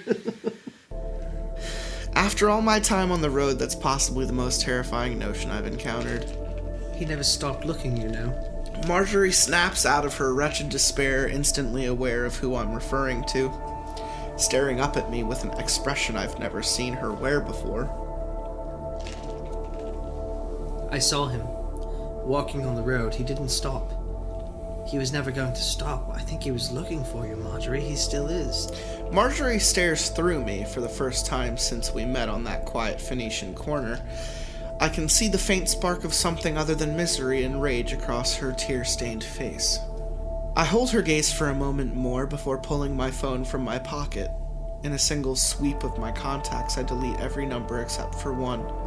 A number I pulled from the Nokia during our second night on the road. A number that connects to a lost wanderer of the road. I don't know if this can help, but stranger things have happened. As she stares up into my eyes, I feel like we're finally meeting for the first time. Without a word, Marjorie reaches out a quivering hand and takes the phone from my outstretched fingers. Before I can say anything more, Marjorie Guthard is gone. Now, Marjorie was, the daughter-in-law? Yes. Of Rob? Yes. It was Bobby's wife. Yes. Okay. A few moments later, a refreshing breeze lands against my cheek, a soft zephyr cooling my still warm face. It's a welcome sensation and the first movement I've witnessed in the air since I set out onto the lake. Wiping the sweat from my forehead, I stare quietly along the bridge, the breeze picking up around me. It's a subtle wind at first, brushing stray hairs across my forehead, chilling the perspiration on my neck. Yet as I reach my hand out and feel the air slip between my fingers, I'm witness to a steady rise in both strength and magnitude. The sound of the wind grows from a whisper to a howl. Seconds later, the hanging sleeves of my fleece begin to stream sideways. My hair lifts from my back, billowing in the throes of a developing gale. I back up against the Wrangler's hood as the air finally erupts into a roaring, cacophonous cyclone.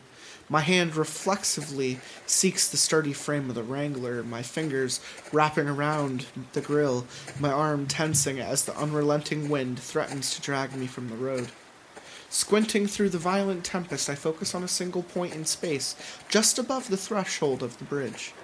In the midst of the storm, a jagged line of white-hot light bursts out of the ether, tearing through the night's fabric, a crackling fissure that widens and yawns, forcing apart the curtains of reality as they frenetically struggle to recombine. Staring through the shuddering fracture, I'm subjected to the briefest glimpse of a boundless and impossible vista. It is a faraway place in both distance and time, an achingly beautiful and gloriously terrifying dreamscape enduring on the majestic shores of infinity. Every moment there spans a millennium and unfolds in countless directions at once. Every passing shadow holds a darkness beyond measure, their edges burned by the glare of a waking sun which looks across every conceivable world with a hollow, rancorous intent. In the midst of this maddening landscape, a singular entity approaches, gliding towards the portal with the clear intent to pass through. As it breaches the shuddering gateway, and the wind dies down around it, I stare up at its grand celestial form. The being is unlike anything I've ever seen, composed entirely from electric arcs of brilliant, magnesic light which burst from the volatile and blinding central core. It sounds like a lightning storm, its plasmatic tendrils snapping and crackling, bursting chaotically through the night air before collapsing in on themselves. As they fall back into the creature's center, they emit pale clouds of vaporous fractals that fade softly into the air. Somehow, even as my eyes barely adjust to the stark light, I realize that the entity usually burns much brighter. It's dampened its glow for my benefit so that it can appear before me without scorching my eyes from their sockets. It's you, isn't it? You're the voice I've been hearing. You're the one who brought me here. The bristling maelstrom of light hangs in the air, crackling and shifting, its transient limbs strobing with chaotic incandescence. Part of me wants to hide, part of me wants to run, but neither are an option anymore. Releasing my hand from the Wrangler's grill, I take a single step forward, standing on my own, and staring up into the entity's smoldering core. Can I get an interview? The creature doesn't react. In the following silence, I feel it observing me. When it finally responds, its voice ruptures the night, echoing through my skull. There is little time, but you may ask what questions you have. It's doing an interview. Here on The Tonight Show, it's The Entity with Alice Sharma. How are you doing tonight? I'm alright. How are you? We're like Garth and Kat, the SNL Fred Armisen and yeah. Yeah. So here's where I'm at right now. This being kind of reminds me of, have you seen Annihilation, Natalie Portman? No. At one point, she meets something that is supposed to be what one can only assume an alien and the next evolution of humanity, and all it can really do is mimic. It's almost like it's a freshly created organism, and it doesn't quite understand what's going on, and for some reason at least imagery-wise, I'm like thinking of that scene. But I really don't know how else to rationalize this thing. Is it a god? Is it a thing beyond time and space? Is it an alien? Is it an interdimensional alien? You know, how do you quantify it? Mm-hmm. Each reverberating syllable forms a string of literal shock waves in the surrounding lake, emanating outwards from the being in a perfect circle. I watch the waves roll into the distance, showing no sign of ever diminishing, and I think about what question to ask first. I like that it's asking questions, because that implies we're going to get answers, which is something we didn't think. No. In the end, it comes to me quickly, promise. I think I suggested it might come to that. Did you? I think that we might get answers? I suggest that Alice might get some answers, but it comes at a cost. Interesting, yeah. In the end, it comes to me quickly. A promise is a promise after all. What happened to Marjorie? Why did she do what she did? The being pauses, as if considering its response, and when it does reply, it speaks with a calm sobriety.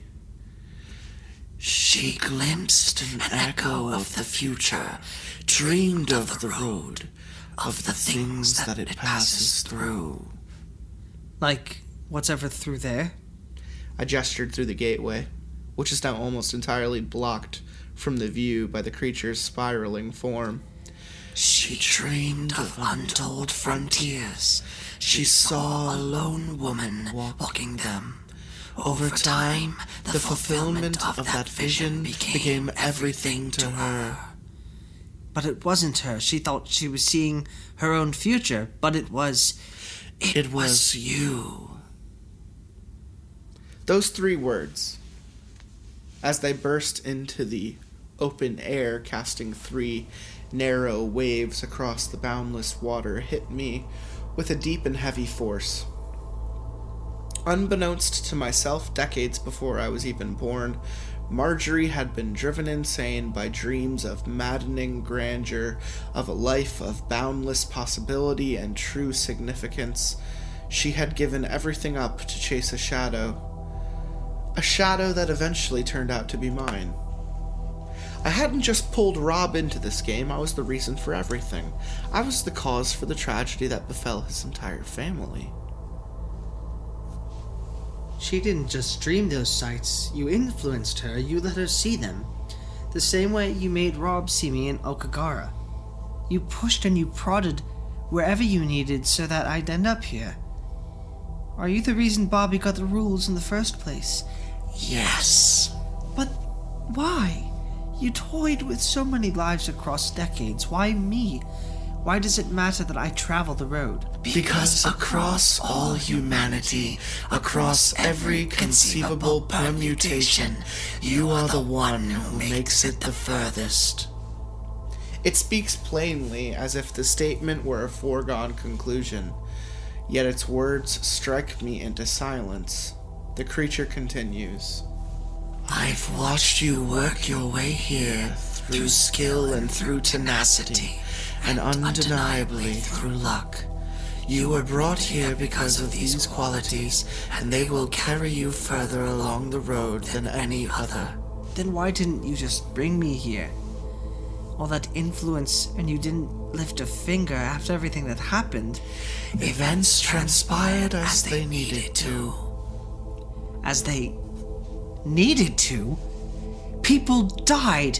Marjorie, Bobby, Ace, Apollo, Eve, Lilith, everyone. They're all gone. Do you not care at all? In response to my words, the entity remains silent for longer than usual. I care more than you know. There are things greater than your understanding, forces that exist beyond the realms of your comprehension, that you would consider a threat to everything you hold dear. My actions were guided by a higher standard of knowledge. Your protests are predicated on false understanding. You're saying I don't understand death. You don't. That still doesn't make it right. Regardless, my influence is necessary. That which is necessary must be. What even are you? I cannot answer that question in any way you'd understand. That's not good enough. The creature doesn't respond, as if it doesn't feel it needs to. So far, it's returned my every argument with impenetrable certainty. From the domain it occupies, knowing what it knows, my arguments must seem entirely facile. Even if it did feel the need to justify itself after seeing the place it hails from, I wonder if there's any way I could ever comprehend its motives. Still, that doesn't mean my arguments are invalid, and the creature's lofty dispassion does little more than stoke my desire to oppose it. And what if I don't want any part of this? Oh man, this is thick.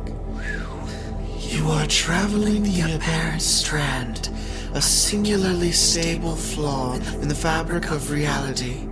As it carries you further from the world you know, you will be freed from the influence of the old laws.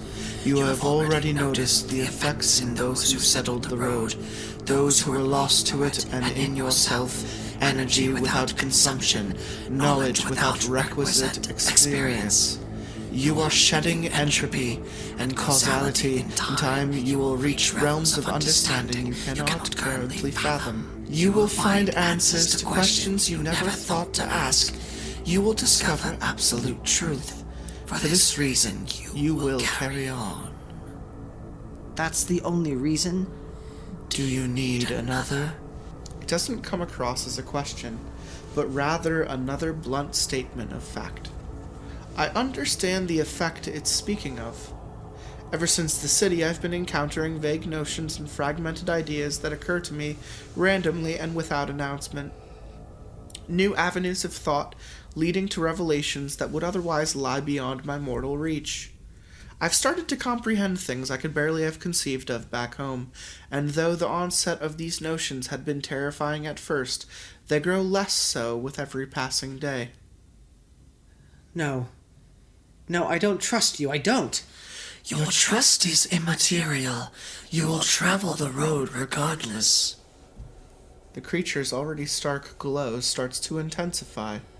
I've watched you on every turn, across every moment of your journey. One of the creature's countless protrusions lashes out at the empty air, forming another harsh, glowing fissure. It wrenches itself open. In a few stilted jolts, a transparent, almost crystalline membrane stretched across the gap.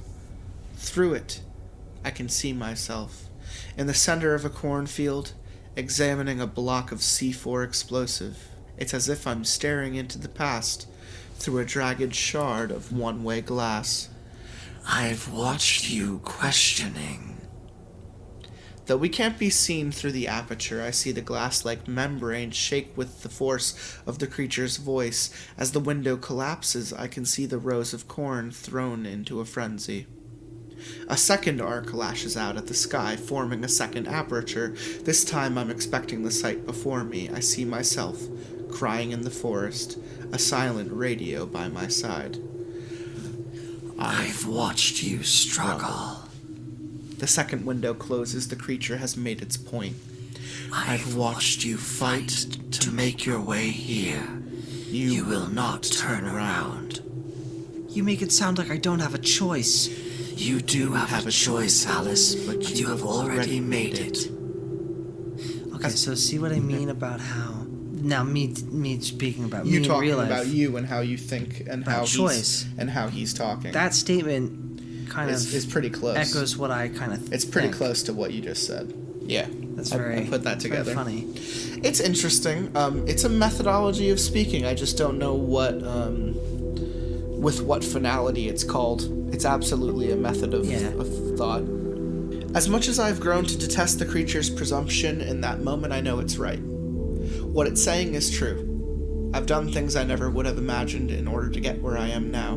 In fact, if this being hadn't arrived at all, I'd already be heading out over the bridge. I'm not proud of what drives me, that same ugly impulse that led me to refuse Rob's offer of return, that made it so easy to leave him behind in the silent city, but there's no denying the impulse is there. It's been with me the whole time, long before I ever arrived in Phoenix, Arizona, and it's buried deeper than I'd ever wanted to admit. Do I get to say goodbye? The entity says nothing. It hangs in the air, flickering and coursing with rupturing bolts of light. The next thing I hear is a faint mechanical hum emanating from the Wrangler behind me. Turning around, I pace briskly back to the car, opening the door and reaching into the passenger seat. My notebook is booting up, seemingly of its own accord. Picking up the laptop, I lift the lid as I march back towards the bridge. I stare up at the silent being before me. When I look down at the laptop, my email client is already displayed on the screen. How long do I have? Long enough. The entity begins to regress, its arcs diminishing as the being at its core turns away. Its message has been delivered. There is nothing more to discuss. As it passes through the gateway into an unknowable world far removed from my own, I call out after it. I'm still not certain I trust you. The being focuses on me once more as the fracture begins to close. A final set of waves pass across the surface of the lake as it solemnly replies, I remember. A moment later, the being is gone. I stand motionless in the middle of the road, the entity's final remarks washing over me, its curious choice of words echoing in my head. In the renewed silence, the faint stirrings of an overwhelming and terrible revelation start to form in my mind. It could have simply said, I think I get what it's saying. I'll wait. It could have simply said that it knew of my mistrust, that it had heard the overtones in my voice, saw the disdain across my face, or otherwise sensed it in the space between us. Instead, the being spoke as if my current feelings were a memory, dwelling somewhere within its depths. It was undeniable that my time on the road was changing me, but in all this time I've never truly considered how those changes might evolve as my journey continues. I'd never thought about what I might gain, what I might lose, or about what I might inevitably become. A short while passes before I lower my eyes from the empty space above the bridge to the screen of my notebook. Lowering myself down, I cross my legs and rest my back against the Wrangler. If you've been reading from the beginning, you've finally caught up with me. I hope you'll allow me a few personal messages. To Rob, I hope you're able to read this someday, and I am so sorry for everything I've done, for everything I may do. I hope you understand that I didn't know, and that none of this was your fault. You did the best you could, and the days I spent with you were the most significant of my life. It was an honor to know you, and I hope that among these pages, you find the answers and the peace that you deserve. To my mom and dad, I'm sorry I won't be sending this to you. In the end, I was carried along this road by profound selfishness, and I just can't bring myself to face you. I can't imagine the pain I'll be putting you through, and I won't try to justify my actions. All I can say is that I love you, and I'm sorry that my last act towards you was one of cowardice. And finally, to you, the person to whom this message will be addressed, I'm sorry. I always thought I'd see you again someday, that the roads I took would eventually lead me home. That doesn't look so likely now, though I could say a lot to you I'm not going to. But I wish we could have been friends for longer. It feels like a lifetime since I first arrived at Rob Guthard's quiet street. I remember the uncertainty as I waited for him to open his door with no conceivable idea what was about to transpire. Like so many other things, that's now changed. Despite being in an entirely new world, further from home than anyone's ever been, I know exactly what's going to happen next.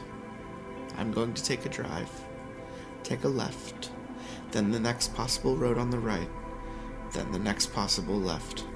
I will repeat the process ad infinitum until I wind up somewhere new. And from there, I'll keep driving, beyond worlds, beyond time, beyond the bounds of my imagining, to a place where the lake runs dry, where the broken moon drifts away, and the stars disappear in the rear view. To a place where everything has fallen away, and the road is all there is. Wow. Fuck. You know what else that made me think of? So as we were doing the whole voice thing, Yeah. I slowly started to realize that this thing she's talking to is absolutely the future form of herself. If she continues doing this shit. Yeah. And That's what I remember meant. yeah, I mean that's the conclusion, but I had an inkling as we were starting, like, you know, it agrees to do an interview. It had a human element to it. Mm-hmm. And you know what the ending makes me think of? You ever see the movie Interstellar? Yeah. Matthew McConaughey goes into a black hole and becomes like a fifth dimensional, you know, alien for a little bit there. And he kind of plays around with everyone, you know, the fate of humanity and the fate of, you know, life itself. But it's illustrated in such a surreal and dimension-bending way. Yeah. And when he comes out of it, you know, life itself had changed. And I think, like, I had the same feelings watching that movie that I do reading this final part, because it's not that it's disappointing, it's just that it's finite. Yeah. There's nothing more to grasp. Yeah. I'm not disappointed. I'm content with how it ended. In fact, I think... Yeah. In fact, if we really think about it, what I said in episode 1 is still kind of right. She leaves this plane of existence You're right, for dude. one among the stars in the dimensions of world and space and time. You're right. I was just completely fucked up on the fact that it would be, like, in a car as a person. I thought the idea of her always driving on the road, just being a cool dude in her Wrangler, would be all that there is. But evidently, time and space is a lot more intense. You become a big old magnetic weird light creature. Isn't that something? And she chose to do that, by the way. She chose to become a giant magnetic light creature. Bullshit. Oh, it's weird. It's a weird ending. Yeah, it is. It's like a Twilight Zone ending. Yeah, the Marjorie part was weird. Yeah, I thought the Marjorie part was weird too. Seemed kinda... Thrown in there. Yeah. For the whole story, we don't even know who Marjorie is, and then all of a sudden Alice cares about who she is. Marjorie's disappearance is the catalyst for a lot of what the story takes place, but it's Alice's fault that she goes crazy because she has all these visions of Alice, and she's jealous of Alice and what Alice becomes, and she just doesn't know that it's Alice that she's looking to become. And her destiny was flawed from the get-go. She was just, her path ended in a different way, and she will forever be that angry woman outside the mirror store because she misread her afterlife. Yeah. She misread her destiny. And the same could be said for Rob when you take the 34 turns back towards his house. He was obviously there. I think that confirms his death. He was a shade sitting on that street watching that corner, possibly for the narrator, the protagonist. Is there something to be gleaned from reading this? Absolutely. I think this is probably one of the best written no-sleep stories in existence. I think so many times I found myself saying, wow, this is like book quality writing. This is really great vocabulary, really great descriptions. Yeah. The characters were relatively well developed and not too one note. That was my biggest fear going into this entire thing, was that it would be one note for 300 pages, and that didn't happen. So you got to take your hat off at some point to kind of say, what, I do think this is one of the best. I think my experience in reading creepypasta and no sleep stories this long is usually, wow, that's a great story. Baraska was like 120 pages. 50-Foot Ant was like, I think 400 or 500. And this one was almost 3, I think. Or possibly more. 70 times 5, 350. I don't remember it being 350, but it could have been 300 some pages. Yeah. Yeah.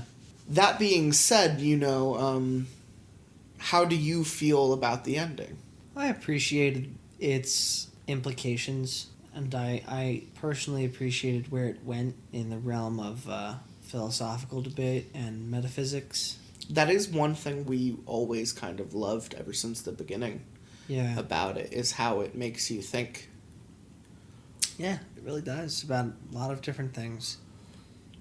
And you have to feel at least a little bit of apprehension towards the ending, just due to the fact that it kind of looks at the idea of a preordained path or a lack of choice for humanity as kind of an explanation for things. So, yeah, what does this story suggest? I mean, it explicitly said that you had a choice, but you already made it, which kind of goes along the lines of how I would describe choice as being an illusion, but it's an illusion that actually it has, a preordained path according to initial circumstances. So, I don't know.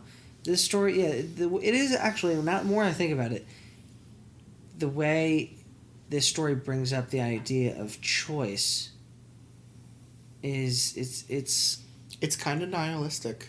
At the end of the day, it's kind of nihilistic. It's saying that you're gonna die at this moment because it was always your point to die here. No matter how many times Ace decides to join the caravan in every dimension, in every time and space, when it comes to the road, he is always going to die at Jubilation, and there is nothing he can do about that. And wherever he may be now, on the road, or in life, he is powerless. Yeah. Does that make the road the end game, like the ultimate immortality, the ultimate afterlife, but only meant for one person? I think its seclusion is almost its downfall. I think the fact that I don't know, though. I think that the that's fact that the interesting. voice... The exclusivity, I think, is interesting. You think that's the point? No, I don't think that's the point. I think Okay. the point of this whole story was to basically what you said in the first episode of our recording. It really to discover a new plane of which to travel through, whether it be more dimensionally rather than on Literally. one plane of existence. I guess that's a good way of putting the point, And I think it raises questions, but I don't think, like, for instance, this whole choice thing, I don't think it's that is a point of the story. I think it's just a question that it rises naturally when we're discussing it and analyzing it. That's what a good story does. Sure. I think my biggest issue with the ending is honestly its closed-mindedness. And How's that? Allow me to elaborate. I think it sets itself up for failure. I think the fact that, or maybe not, let me put it this way. She sends the left-right game out into the ether, and multiple people pick up on it. So why is the road only meant for Alice? How have we not met other people? Why is it only people Alice knew, or Alice had things explained to her? If the road is something that bends space and time, why do we have all of our questions answered? Then it's because it's exactly like you said, episode of the Twilight Zone. But I'm arguing with myself here, Yeah. because then that stands to reason maybe no one else travels it. That's the only truth I can glean from this kind of contradictory notion, is that if the narrator, the uploader, the friend from London, were to travel on the road, it would almost ruin the entire story. Well, okay. That's interesting. I get it. Because he was never there. Yeah, so you are really holding the idea that Alice I'm holding is, its rules. No, what I was going to say is that Okay. you're holding Alice's ethereal, immortal form as being the ultimate purpose of this whole game. So, yeah, if the narrator or anyone else hereafter... Well, it's because that's what she says.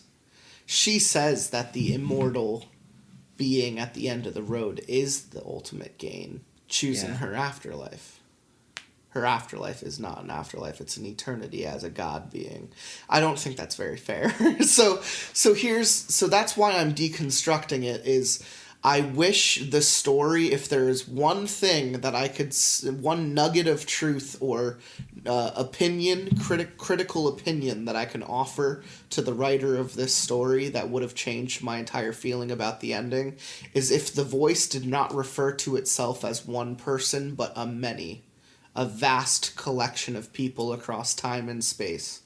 I feel like that was the only way for it to redeem itself, to me, as a story at the very end. I think the fact that it is an evolution of Alice kind of breaks the story, because it's too clean.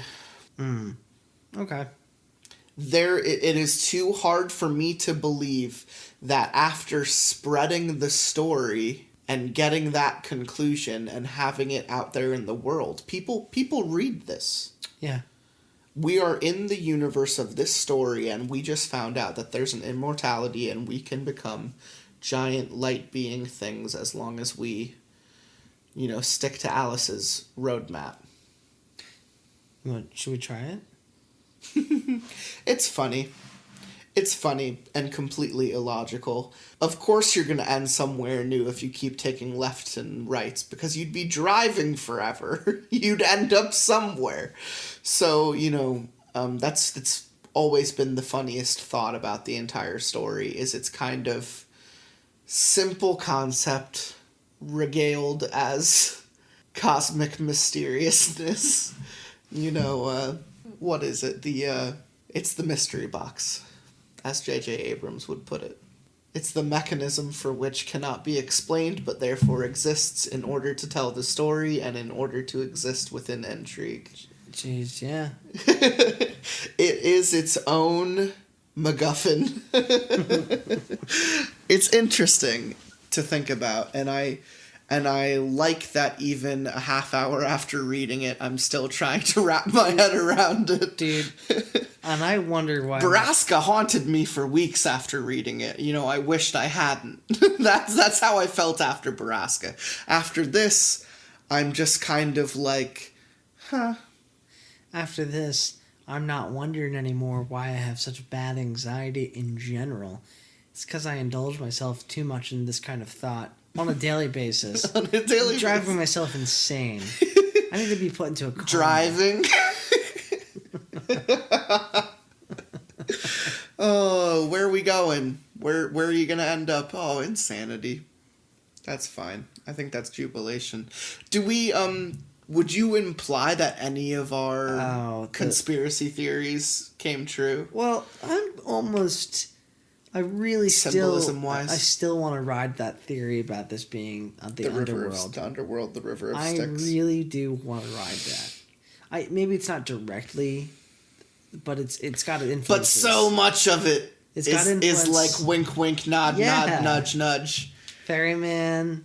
Even at the very end with pulling a near perfect human soul out of a dark whispering river is like River Styx 101. Yeah. That's even Disney River Styx 101. You know, so much of this story is drawn from other works of fiction and other Greek mythologies and classic tales of voyages across many planes. And I don't know if at the end of the day it definitely doesn't have a 10 out of 10 on being the underworld. It doesn't. Nope. I think too much of its mechanisms defy that logic. The fact that the road fights back with weird little things defies the logic of the underworld, because the underworld doesn't try to kill the people that visit it. The underworld just kind of exists within its circle. Yeah. You know, that's the only real true difference I could claim, but that's still like, so there's still one point in every part that does that. Yeah. What dismantled a little bit more of the theory, though, is that I used to think that voice was maybe something akin to Hades, but now we learned that it's an ethereal god. It's none other than potentially Alice. Well, it is and isn't Alice, but to say that would be to go into quantum theory and evolution and all this other shit. How much time had passed, and does experiencing time in a non-linear sense influence the way you grow and change biologically, anatomically? Oh, yeah. That's fun. That's fun to think about. We were wrong about Rob. Rob is not, the ferryman. He is not. Yeah. He's actually destined to die, and that is, I think, the saddest part about our conspiracy kind of failing. Yeah. Because I almost saw a kind of sweet, let me run the creepypasta ending by you, because we got the no sleep ending for all the existential sad people on Reddit. Okay. Let me run the creepypasta ending by you real quick. She gets to the end of the road and saves Marjorie, waking her up. But as she looks off into the distance, she sees someone standing in the middle of the road, and it's like totally Rob, and he's there, and he's like, "Thank you for saving Marjorie. By the way, she was the only thing holding me back, and now I am the road. I have taken my. You have done what I was unable to do, and you have dislodged my only draw to the road, so now I may evolve to become what I was always meant to become on the road, which is whatever the fuck I want to be, and he turns into the voice that she always worried about, the ferryman of the damned, the person who constantly tries to bring people to the road, to sacrifice them to the road so that he may last eternal as the only being that exists on this road. Huh. You know, that's like the creepypasta ending, is like, he really is the Grim Reaper, and he is just drawing people to this death mechanism because it gives him enjoyment, you know? I like this ending a little bit better. You know, of course you do, because no one actually likes creepypasta endings. Did anyone actually listen to the end of Bedtime? Like, one of the best creepypastas ever? The ending is garbage. Like, yeah, that's the difference between, you know, a not hot but spicy versus a no sleep versus something that existed, you know, in Ted's Caver story, for example, you know, something that existed before creepypasta and before Reddit No Sleep. Like, that's just the stereotypical or archetypal difference between a creepypasta and a no sleep. But anyway, this has been a fucking journey. And it is one of the funnest things we've done on this show. I'm going to miss sitting on this couch and acting like we're on a caravan together, playing these voices and doing these things. I think this is going to go down as one of my favorite things we've done on Lotsa Pasta. I think I hold a lot of things in regard, and I think like the game special I did with Django, the interview tapes I did with Sir Booberry, in your case, the left-right game and Whistlers, you know, everyone has their, like, little greatest hits moments, but, like, left-right game is just one of those things that comes out of nowhere and does all of the right things that makes a good story.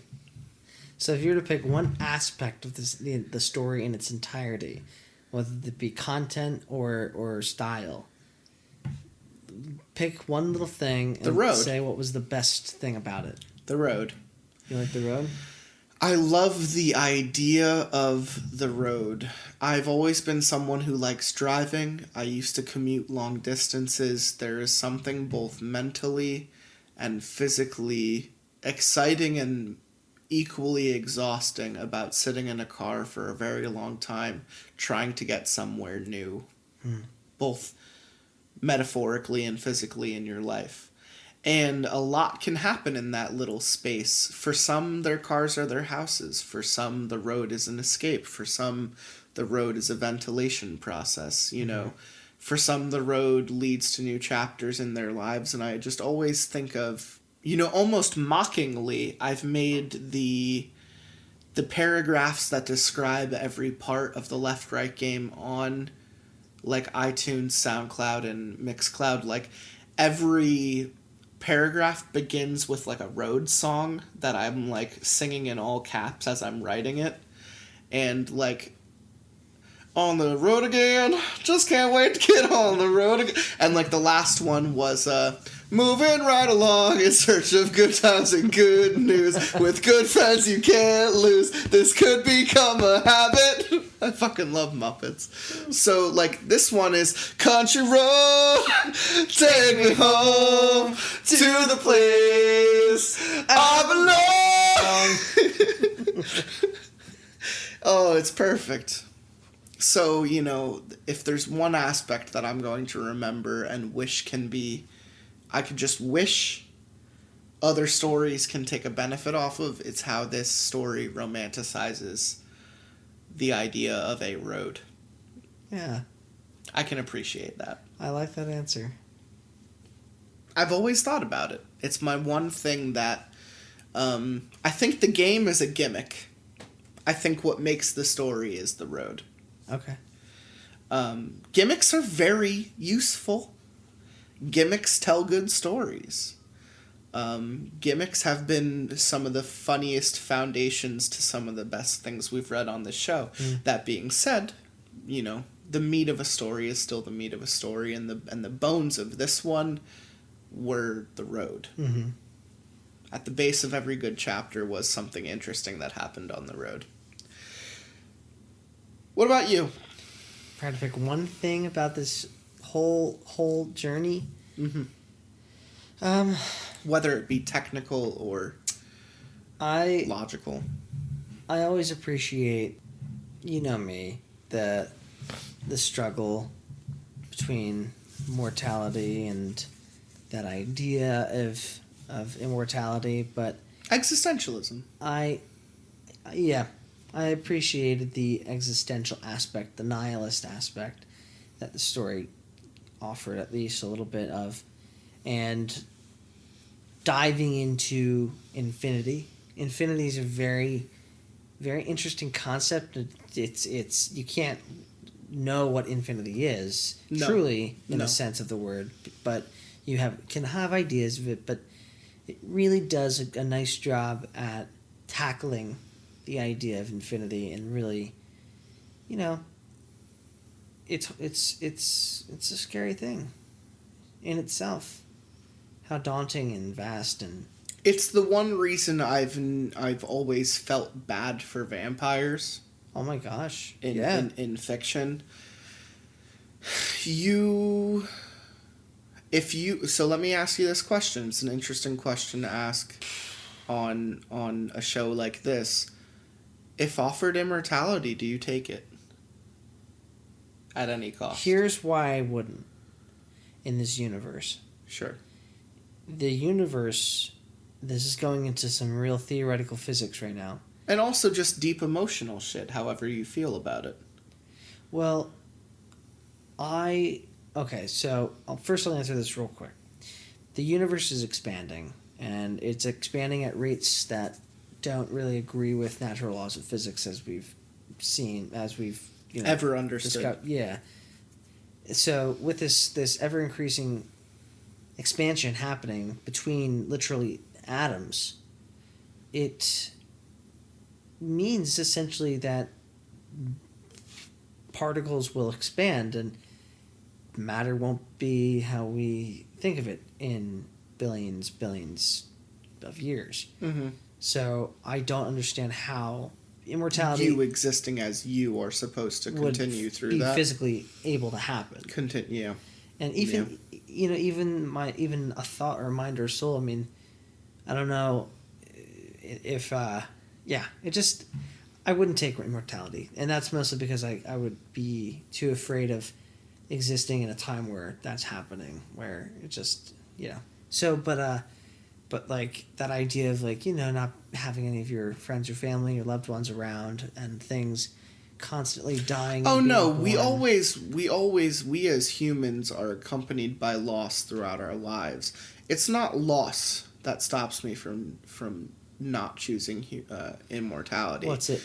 It's my own brain that stops me from choosing immortality. I don't want to be alone with my thoughts forever. I actually one day hope for all of my thought to stop so that I may have eternal peace. I think to be conscious is to be developed in chaos. Mm-hmm.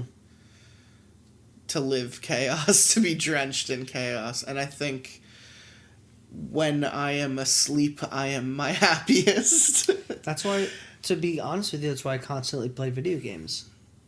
It's an out-of-body experience. Totally. That takes you out of yourself. That's why I've always loved movies, folks. That's why I've always loved stories. Stories is a big thing. Stories is a big thing. I like how the beginning of this episode, you're like, I'm not much of a reader, and we just read 300-some pages over the course of, 12 hours together. I still wouldn't consider Each of these episodes was 3 hours.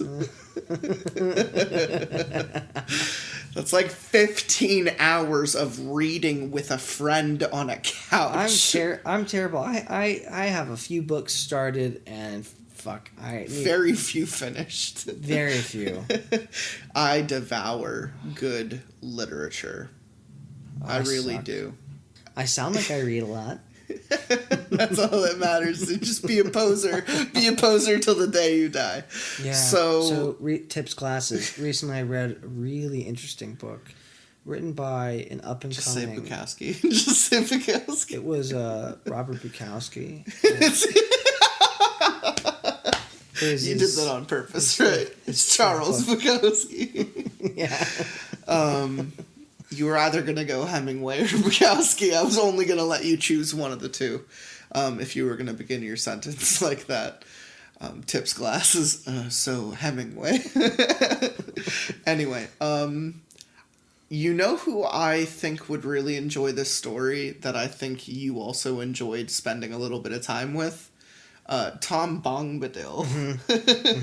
I think he would eat this story up on several levels, and I think he would probably find the character interactions as the most interesting very quickly, followed up by the almost the unequivocal dismembering of both like time and space as the ending of the story. Oh, but we have been through a lot tonight. What happens to the fucking gas in the car? Oh man. What did the fucking car running on thoughts and prayers now? You know what I wanted? You know what I wanted to happen?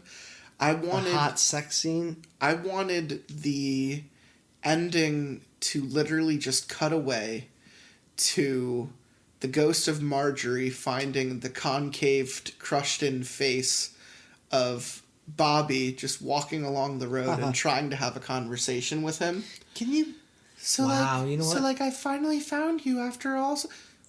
God, you're just ignoring me. Why do you always ignore me? I can't believe. And then she Rob decides to killed go him. stand outside a mirror store for the rest of eternity and yell at people. You're not supposed to be here. Where's my Bobby? I can't believe Rob killed him. Oh, that's interesting. Yeah. Yeah, we didn't really quite delve into a lot of the nitty gritty. And I don't know if I want to now. So wait a minute, yeah. Anybody you think, well, so he killed him because he knew he was going to try to destroy the thing. My God, if anybody he brought on the road even expressed the same feelings as his son, he'd have killed him lickety-split. You know Rob what? Guthard, you're bringing us on this rabbit hole. I'm going back, that tunnel, coming down, I'm contacting the authorities. You know, you just made me think. Maybe my whole contradiction with this story is misplaced. There is a lot we don't have explanation for. Okay, what else? Let me pose this by you. Do we have enough evidence that the hitchhiker in part 1 might be the narrator to this entire story? Get the fuck out. I'm feeling sick to my goddamn stomach. So that's the end of Left Right Game Part 5. I'm going under my blanket. Here with Tenron Otrin. No. We had a great time reading this story. Let's do something not 12 to 15 hours long next time. Let's do short stories. You want to do a short story next episode? Let's do You a couple. hated the last time we did short stories. Yeah, I did. Yeah, let's just do something a little bit Let's do easier something next time. scary. I want to get jump scared while This reading. is lots of pasta after all. I want to be frightened. I want to get the fright. I'm sick of thinking about shit. Just fucking end me. Show me a demon mouth fucking some dead body. Yeah, I'll find that for the next episode of Lotsa Pasta. 2 to the 1 to the 3. I like good pussy and I like good trees. Smoke so much weed you wouldn't believe, and I get more ass